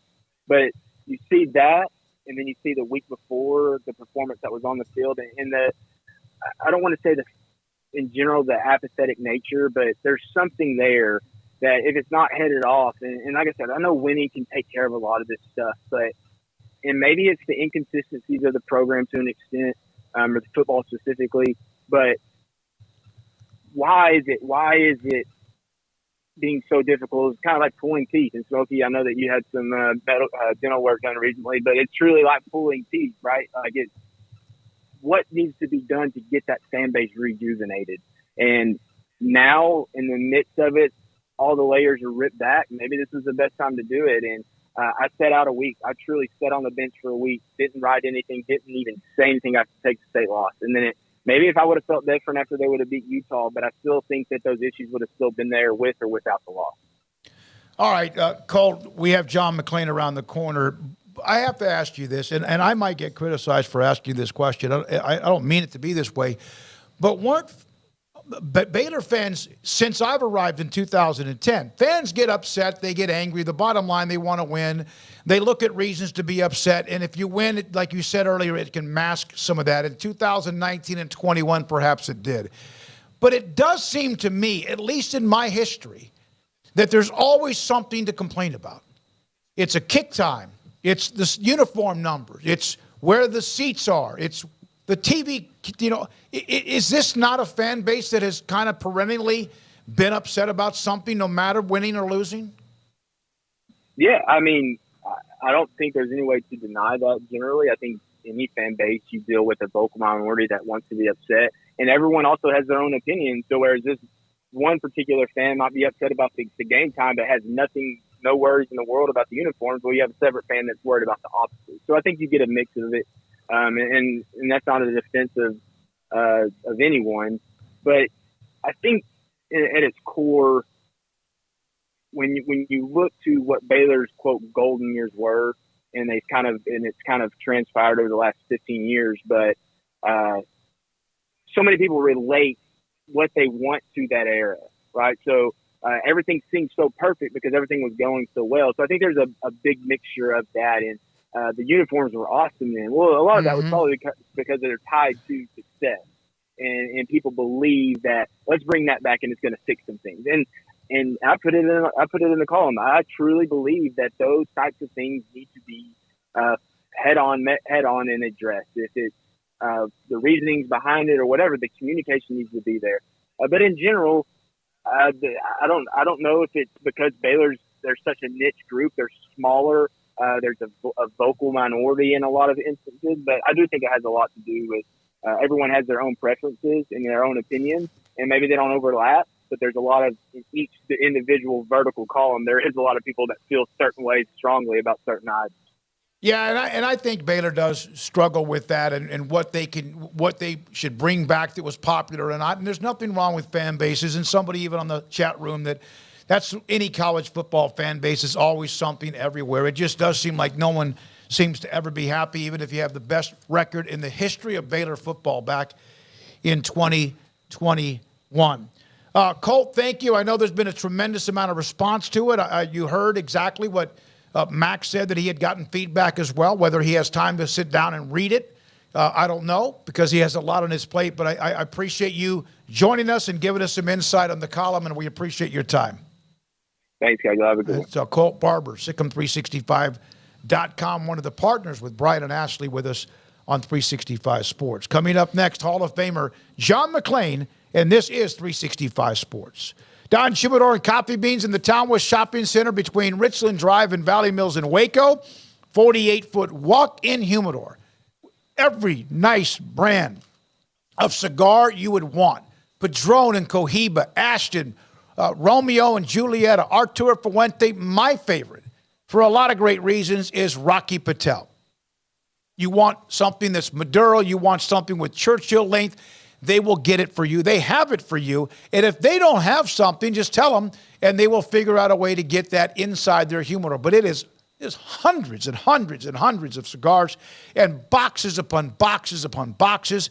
The cutters, if you do smoke a cigar, the cutters to cut the end so you could smoke it, the torch lighters, and then on top of that, the humidors you could put in, whether it's 6 or 10 or 20 or 50 or 100 of them that they'll make sure is ready for you. Cheyenne, Ashley, and Carol run Don Humidor and Coffee Beans. They have CBD products if you want to take a gummy at night to help you kind of relax and have a much nicer sleep and you go to bed earlier. And then also THC product called Bad Days for those with chronic and really severe pain. Don Humidor and Coffee Beans in between Richland Drive and Valley Mills in Waco. In our logo and advertising, we say we are people that you can count on. What does that mean? It starts with providing a quality vehicle and quality service at a fair price.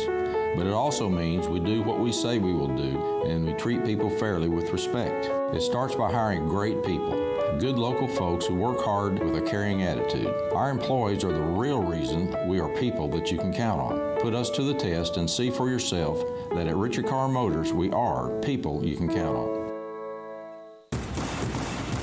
Petty Clinic Men's Healthcare in Woodway is now proud to offer you men an exceptional weight management body sculpting product called semaglutide, also known as Ozempic or Wegovy. Semaglutide is an FDA-approved weight management medication. Once-a-week injections of this powerful medication offers an average body fat weight loss of 20% within the first year of treatment. In addition to body sculpting, semaglutide also normalizes blood sugars and has the clinical research proof of reducing blood pressure, cholesterol, stroke, and heart attack risk. If you're like most men and you have stubborn fat that will just not respond to typical diets and exercise, then help is finally here. Semaglutide, affordable, highly effective. Google search Petty Clinic Waco and reach out to the Petty Clinic team today for a free consultation with Dr. Petty to see if semaglutide is right for you. Go to pettycliniclowt.com. One size fits all. That may be all right for an adjustable belt or cheap sunglasses. When it comes to your financial needs, no one wants a one-size-fits-all strategy. Cam Heathcott, your Edward Jones financial advisor, knows that his most important goals are yours. That's why we take the time to understand your needs, knowing you. That's how Edward Jones makes sense of investing. Cam Heathcott in Conroe at 936-756-7717. Edward Jones, member SIPC.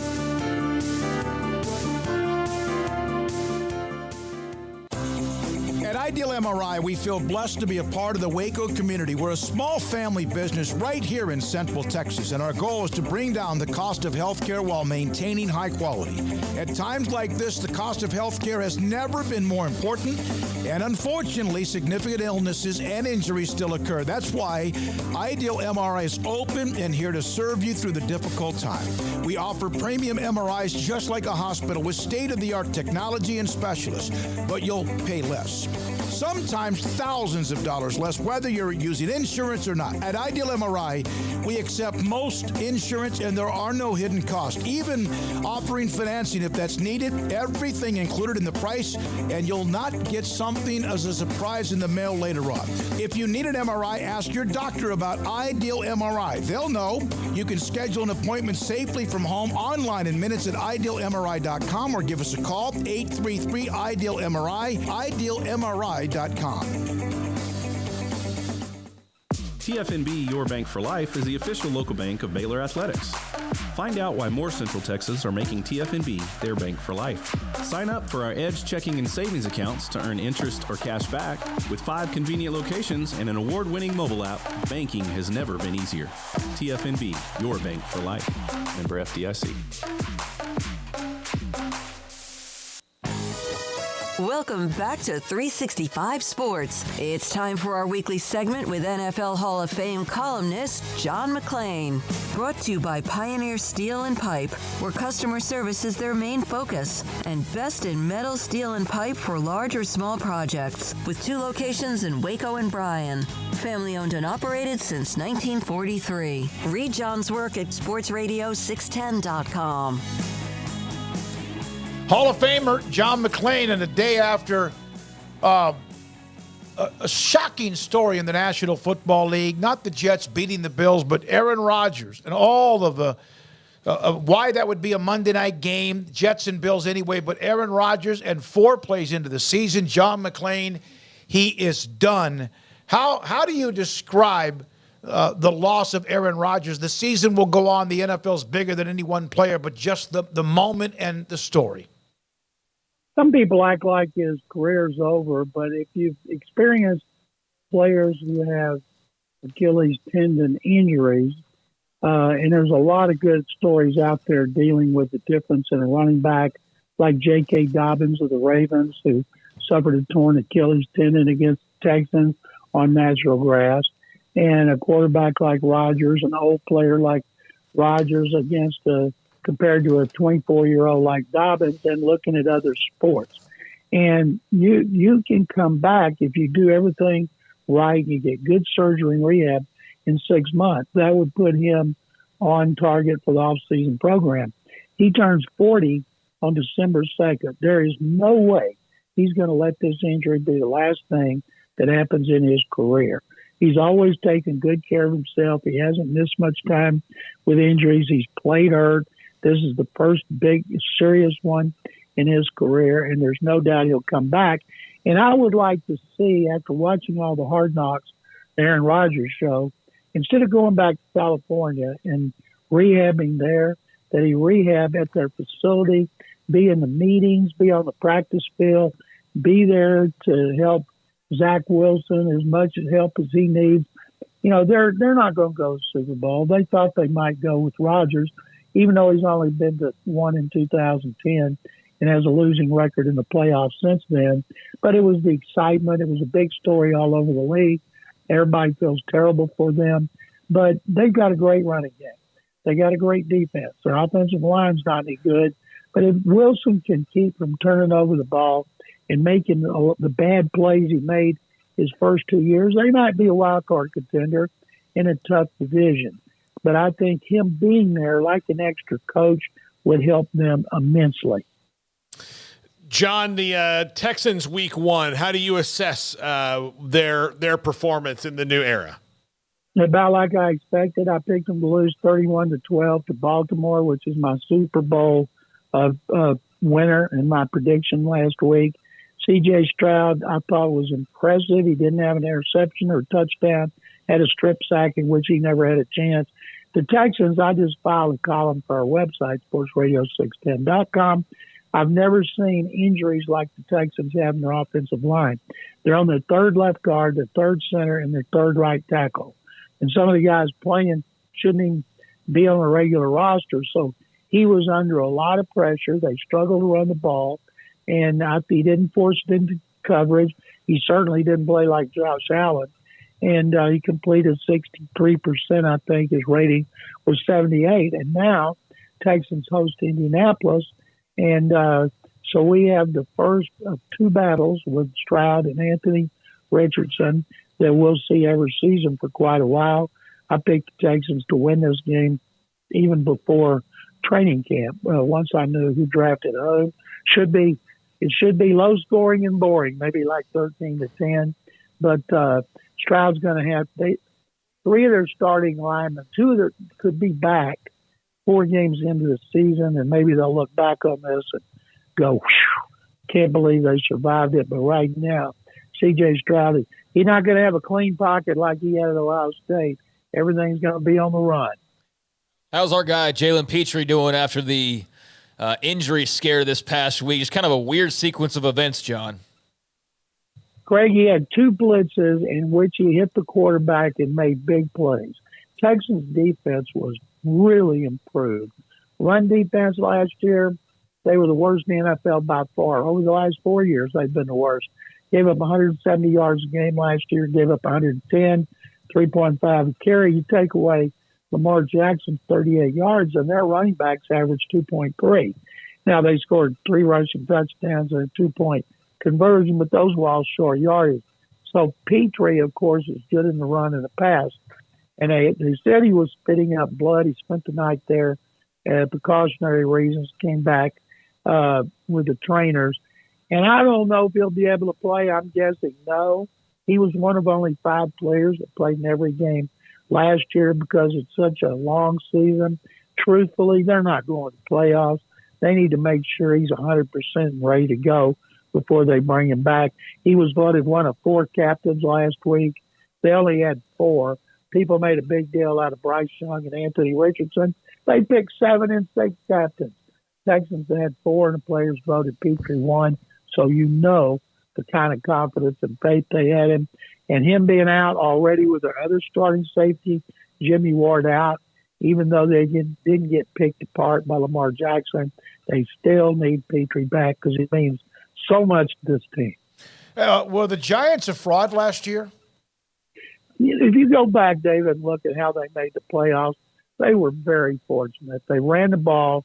They didn't turn it over. Now, I love all my buddies who are Cowboy fans, all my buddies who are Longhorn fans. We're back. I said, yep, after one game, you know you're back, one big game. And maybe the Cowboys are. Maybe they'll go to the Super Bowl. Their defense is fantastic. And Dak Prescott didn't have to do a whole lot.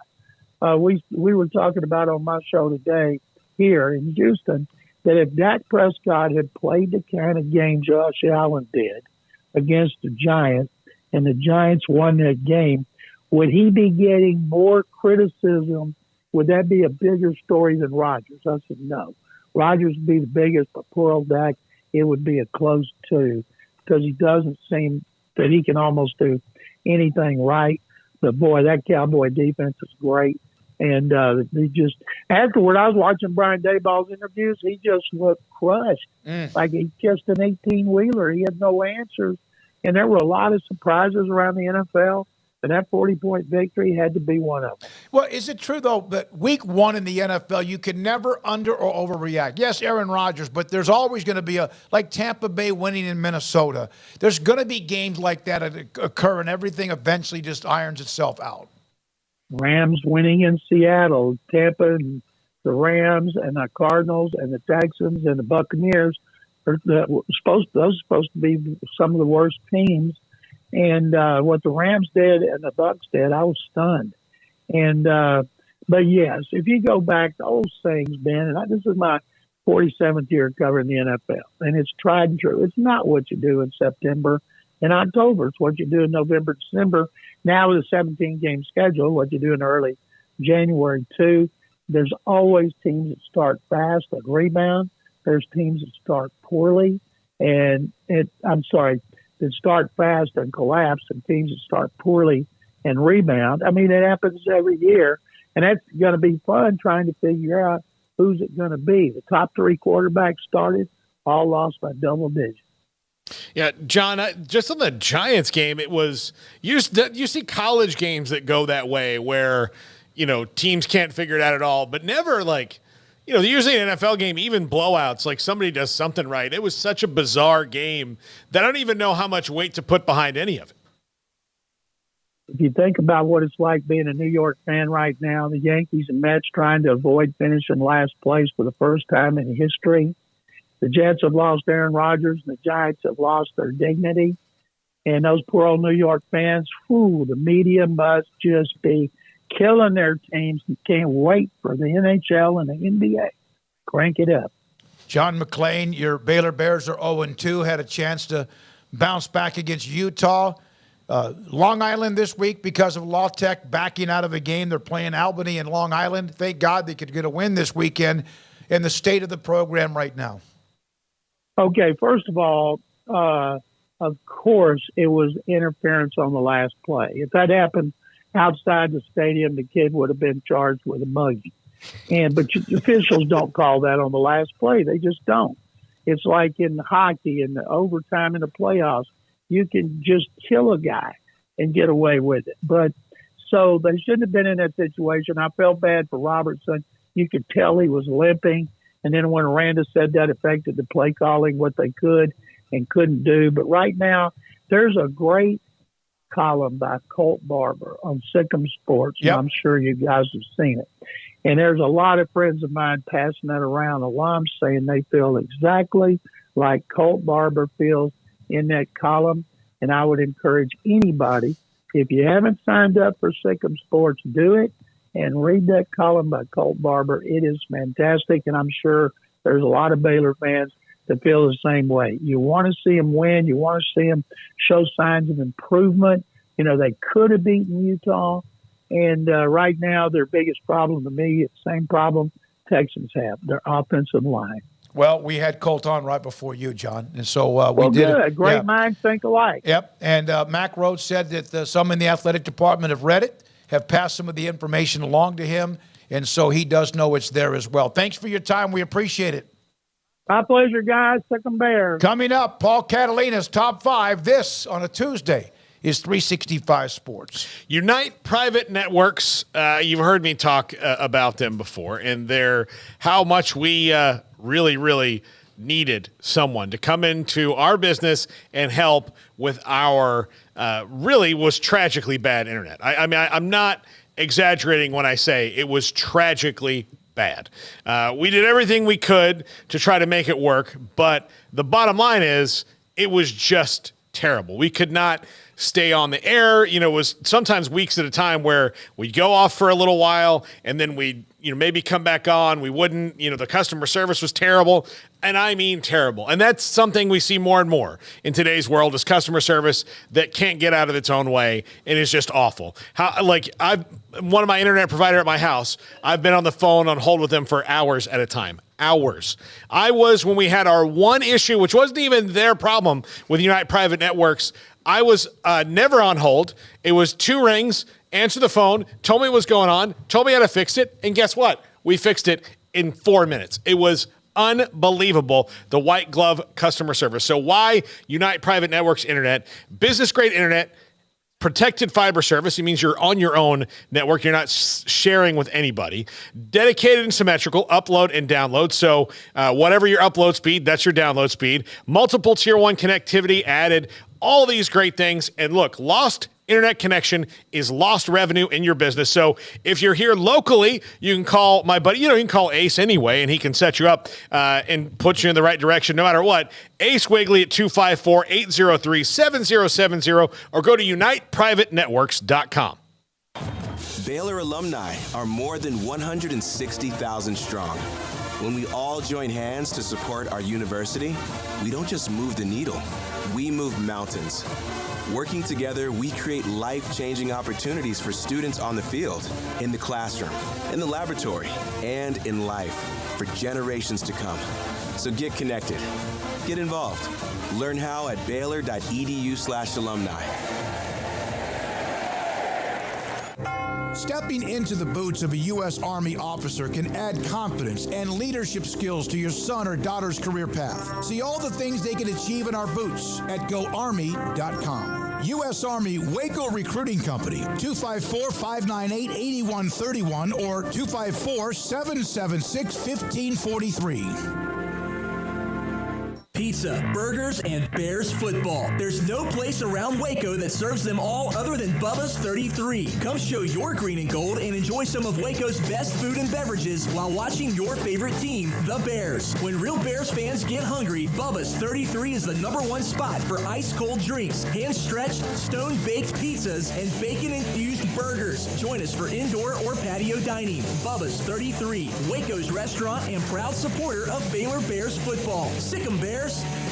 It's another time to speak with Samantha Duvall from TexasBeefHouse.com, handles the marketing, and someone that you will talk to a lot when you do call for the great product of the Texas-raised Wagyu beef. It's college football season, tailgating, it's a big deal. People love to put beef and pork and chicken, etc. on the grill. Let me know what you have. We've got everything. If you've got a morning game, you can get our breakfast sausage or our bacon. You can tailgate with some breakfast tacos. If you've got an afternoon or evening game, we of course got our hamburger patties. They're half-pound patties, 4 patties to a package, and we even have jalapeno and cheese patties. They're amazing. They'll blow your mind. Just that extra flavor, not too spicy. They have a high-heat cheese so they don't melt on the grill, and our patties don't shrink up on the grill either. Anytime you order, use our code SICK'EM10 to get 10% off your order of $100 or more. Where is the best beef in Texas? Your house. When you order from Texas Beef House, unleash the flavor of Texas-raised Wagyu from our pasture to your plate. That's Samantha Duvall, TexasBeefHouse.com.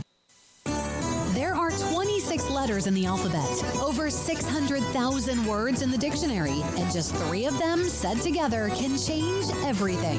Let's order pizza. Those 3 words lead to dough made from scratch and 3 fresh signature cheeses that blanket golden crust in a heavenly melt on Marco's Pizza that'll blow your mind. So visit Marcos.com to order and stop by Marco's Pizza in Belmead, China Spring, Woodway, and in Robinson.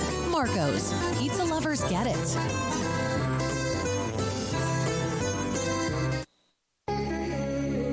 It's time for Paul Catalina's Top 5, brought to you by Texas Beef House. Where's the best beef in Texas? Your house when you order from Texas Beef House. Unleash the flavor of Texas-raised Wagyu. From our pasture to your plate, TexasBeefHouse.com. Top 5 things I might have been wrong about.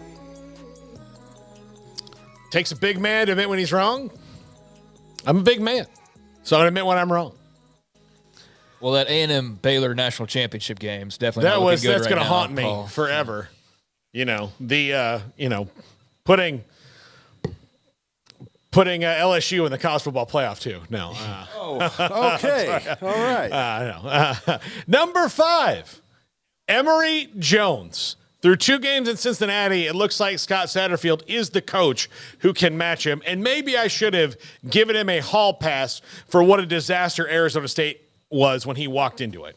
I just know that, my logic on it was, look, this guy's been at 2 places. It's kind of ended up the same way. But maybe at the 2 places, he wasn't being coached the right way that gets through to him. And everybody kind of has the perfect coach for them. And maybe Scott Satterfield is for Emory Jones. I know it's early, but he's played really well for them and looks good and doesn't look like the guy who was an absolute turnover waiting to happen at the previous 2 stops. So I admit I may have been wrong on Emory Jones. Well, in 3 or 4 weeks, we might go on things I actually was right about the first time. No, I think that he's gotten off to a great start, obviously. They're 2-0, and I think they might be sneaky in the Big 12 this year.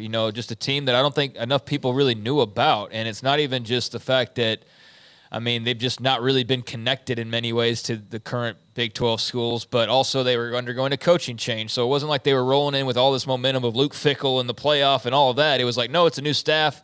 So just everything's kind of a new thing for people to wrap their heads around. But I think I said it last week. Emory Jones, it was a couple weeks ago we were talking about Cincinnati, and I said I don't see any reason why he won't be an upgrade over Ben Bryant. And I know there's probably some risk in saying that, but I feel pretty good about that now because through 2 games he's looked way better, and they've been way better. And he looks like they might be onto something with Emory Jones there pulling the trigger. Yeah. Number 4, Baylor will be more consistent.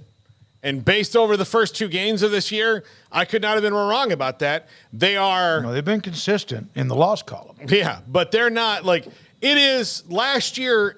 it's spilled over into this year. They're on this 6-game losing streak, and I can't say this enough. Usually when a team is kind of in a funk, you can point to one specific thing, like, before Phil Bennett came to Baylor, they needed a different scheme on defense because what they were doing was not working. So they needed a different scheme on defense. When Phil Bennett came in, the defense got better, and overall they figured it out. Or like, oh man, the defensive line isn't good. You got to get better defensive linemen. They can't stop the run. It is like if you go back through the 6 losses, which are Kansas State, TCU, Air Force. I'm leaving somebody, Texas, and Kansas State, TCU, Air Force, Texas, Texas State, and Texas State, and now Utah. Yeah, every single one of those games went down differently. Yeah, every single one. So it wasn't the same. It wasn't just the run defense in one game. It wasn't just the offense in one game. It was all kind of different things. So that's a team that's inconsistent, and they just continue to do that. So I'm kind of surprised that they're not more consistent this year because that was kind of the mantra going in. Now they can fix that going down the line, but I'm kind of surprised that that's not their thing. That they're at least consistent in spite of maybe losing a game or so. Yeah, they're all over the place, and I think that's where the frustration is. It's like, who the hell are they? Like, I mean, what team is this? What are we rooting for, or what are we following, or what are we seeing? It's very confusing how all over the map they are in just pick a performance. I mean, because they're all going to be different. So pick one that's going to be different from this other one. And it's maddening, I think, at this point that you're in year 4 and this is still the case. And I mean, that's the issue. Everybody likes Dave Aranda. I mean, sure, there are some that would like somebody that's more of a rah-rah guy or something, but I don't think anybody personally dislikes him in any way. I think the majority of people want him and think that he's actually like perfect for this job. He's like the perfect guy to sit here and build something, but you have to know what you're trying to embrace, and I don't think anybody can figure out what the hell they're supposed to be embracing. Like, are we a good offense or no? Or is it a good defensive team? No. Are they consistently this? No. Is this guy no? And it's very confusing, and you don't know, what to really expect in any given Saturday. It's bizarre. He is a defensive mind. I'm not making this comparison, but there have been coaches who have been hired because of what they do on offense and what they do on defense. Now, he was hired for more than that. But he was a defensive mind. In Monday's opening game against Texas State, they were, we understand, just completely a mess. But, yeah, it's not like one time it's the kicking game, although the missed field goal at the end of the first half was not time ran out. But that's going to come back. It's like an extra out in baseball. You can't just pinpoint it. It would be like Dave Aranda would be able to coach around it. See, if you have one major issue that makes you lose games, eventually you can try and coach around it. Like, okay, you can't get, if you don't have a good defensive line, you can't all of a sudden get Iowa. Yeah, you can't just all of a sudden get a good defensive line right away. Like, you're going to have to ride out the storm with who you have, and then you just figure out, okay, how can we coach around this? They can't coach around anything. Like, it's just when they try to, then another, okay, they got that problem solved. The way you're saying that, you're not, and some people would disagree, but you're not saying that they specifically aren't coaching their asses off. No, but if you don't know the specific, what I'm saying is it's like whack-a-mole. Like, the minute they knock one down, another one pops up, and they're like, well, wait a minute, we just solved this one. Yeah. Now we've got another one. So that's been the problem with it. It's really weird. Number 3. Florida will be better in year 2 of Napier. I really do think Billy Napier is a really good coach, and I think he's going to be really successful. But he might have not stepped into Florida at the best time, and the roster, the fact that he had the 3rd pick in the draft last year and they barely made a bowl game, was kind of troubling. And then this year they've downgraded at quarterback position, and they've got a bear of a schedule. And I think that there's going to be a lot of propaganda around him to get him out and move faster in a new era. And that's just going to keep Florida in this cycle of, don't like this coach, don't like this coach, don't like this coach, don't like this coach, which is, everybody between Urban Meyer and now him. It's just been this cavalcade. And they were lucky in that it was Steve Spurrier, and then Ron Zook didn't work out, and then Urban Meyer came in and they won with Urban Meyer. I don't know what they've got to do something because it's not working out for them. And I thought they would be better, and you would see that in year 2. around everything else. But really, so far, you've seen a team that's not – I mean, I know they won this past weekend against the McNeese or whoever they played, but – you just see a team that's not very fast, which is really surprising for a Gators team, and especially on defense, not very fast. So I thought they would be better, and maybe they can prove me wrong down the line, but this looks like it's going to be a struggle for Billy this year. Yeah, it does. It doesn't look like it's working very well. I would ask you this, though. How did you feel about Norvell after year 2?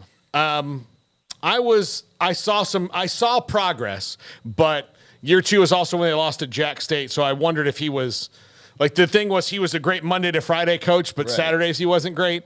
But I saw progress. I don't know. Florida fans have to see that this year. So, yeah. Yeah, I mean, he won 3 games, and he won 5 games, and then they won 10 games. Yeah. And so, Napier's 2 games into year 2. I get it doesn't look good, but I do think, we're a bit of a ways away from the hot seat, although I know some Gators are probably circling the swamp already there because it hasn't been what you thought. I mean, he was just so red hot coming into that you just thought like, oh, man, this is going to be fun. This is going to be like the film that we've seen of his teams, and it's going to be, and it's just, it's been kind of dysfunctional. So, they've got to get better through this year. There's going to be a lot of heat, and deservedly so. That Jaden Rashada thing is going to sting him. It is not his fault. I mean, because he had people that said, we got it.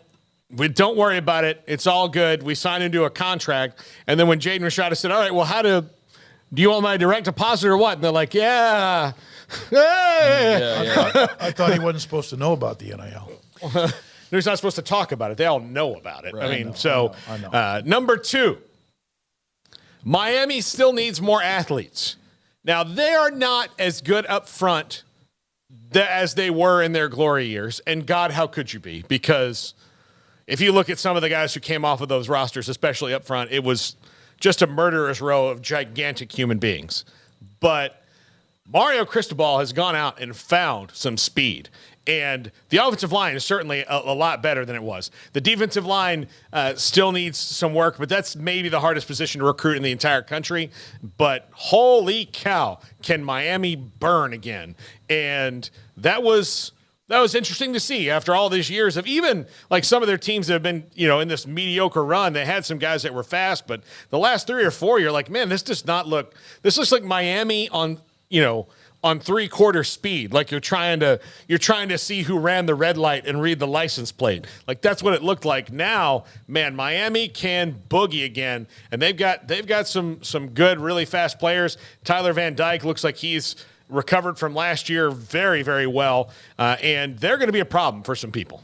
Yeah, they looked good. I knew that the A&M game was going to be a tight contest, or I figured that it would be, but I didn't expect them to win. I really did. I thought A&M was going to win that game, and for Miami to not only win it, but win it pretty convincingly in doing so, right, I think is, definitely a great sign for them. I mean, it's not like Cristobal's forgotten how to coach. I mean, he was a big-time hire for them, yes, because of connections and whatnot, but also because he's pretty good at what he does, and I think that you've got to give guys time, and, it's It did feel like he had coached maybe like a couple games, and it was already like, is this going to work? You know what I mean? We're like that with coaches, but they're settling in nicely. He's getting some superb athletes, like you said.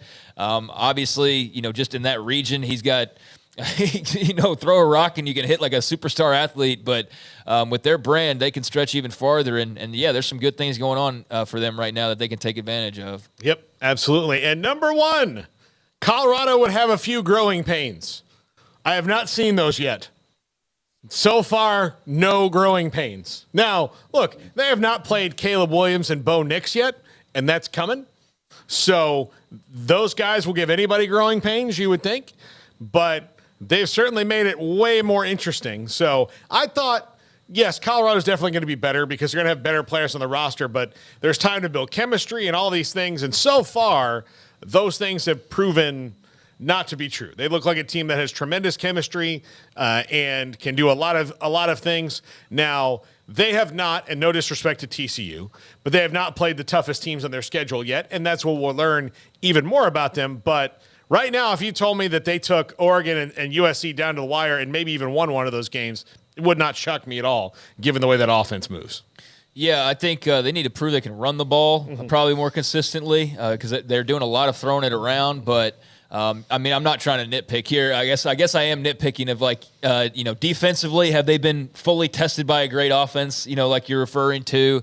I do think they probably need to improve a bit of Shedeur getting sacked. He's gotten sacked quite. I mean, Nebraska put 8 on him the last weekend. They did get to him, and I think there were a few in that first week as well. So, but I mean, like I'm nitpicking. They look really good. They look dangerous, and if you're scoring like they're scoring, and you're capable of hitting on a big play at a moment's notice anytime offensively with all the weapons that they have, then you're going to be in most games, and they're only going to keep getting better in my estimation. So yeah, 2 games in, and it's been not surprising for some who just believed right away, just like blindly, just like, yep, we believe Deion's going to get it together. But yeah, a lot of people I think are very surprised, myself included, of just how quickly they've hit the ground running. All right, thank you, Paul. Couple of things. Here's a Nicole Arbach tweet. I know we're running late, but the NCAA's Division I board has put out a statement saying that committee members have been threatened over transfer waiver policies, and adding that the board is troubled by the North Carolina's public remarks. Mack Brown and obviously the president and all AD have said things, but that they actually are going to get law enforcement involved. And I don't know if that's overreaction because we don't know what the threats might be. But I'm not. Am I surprised there might be some pretty bad threats? No. Remember, but it's John not Higgins, Mack the Brown's fault. Yeah, no. Also, by using North Carolina in there, you were talking about a chip on the shoulder for Colorado State, Colorado. Apparently, a couple of years ago, according to Keeler, who writes for the Denver Post, we've had him on the show, that he was on their radar during a coaching search at Colorado State. And now, who is it? Jay Norvell, who is their head coach? So there's your chip. Well, there it is. And he's the biggest chip on his shoulder apparently is that Florida State didn't hire him when he interviewed there the first time. So really, really kind of hoping that Florida State doesn't see Colorado at any point because it seems to work for them so far. Yeah. Arturo, Baylor should fire Dave Aranda and hire a new coach. I'm thinking Tom Herman. I'm thinking no. $4.99, Arturo, sorry, but I even responded to you. And also another super chat, can Eric Morris recover at North Texas State from MJB set 93? Yeah, it's a really bad start, right? I got to give it time. Arturo, I do appreciate you, but yeah, I just don't think that's realistic. But do appreciate you regardless. And Eric Morris, just a couple games in at this point, but yeah, it's been ugly. So hope he can right the ship, and I do think it'll take some time. All right, thank you very much, Garrett Ross. Levi was here, Owen was here, Jack was here, Emery is already working on 365 Sports tonight, every weeknight at 10:30 on the CW. For Craig Smoak and Paul Catalina, for our great sponsors, for you, the audience, that allow us to have this every afternoon, I'm David Smoak. Good night, 365 Sports.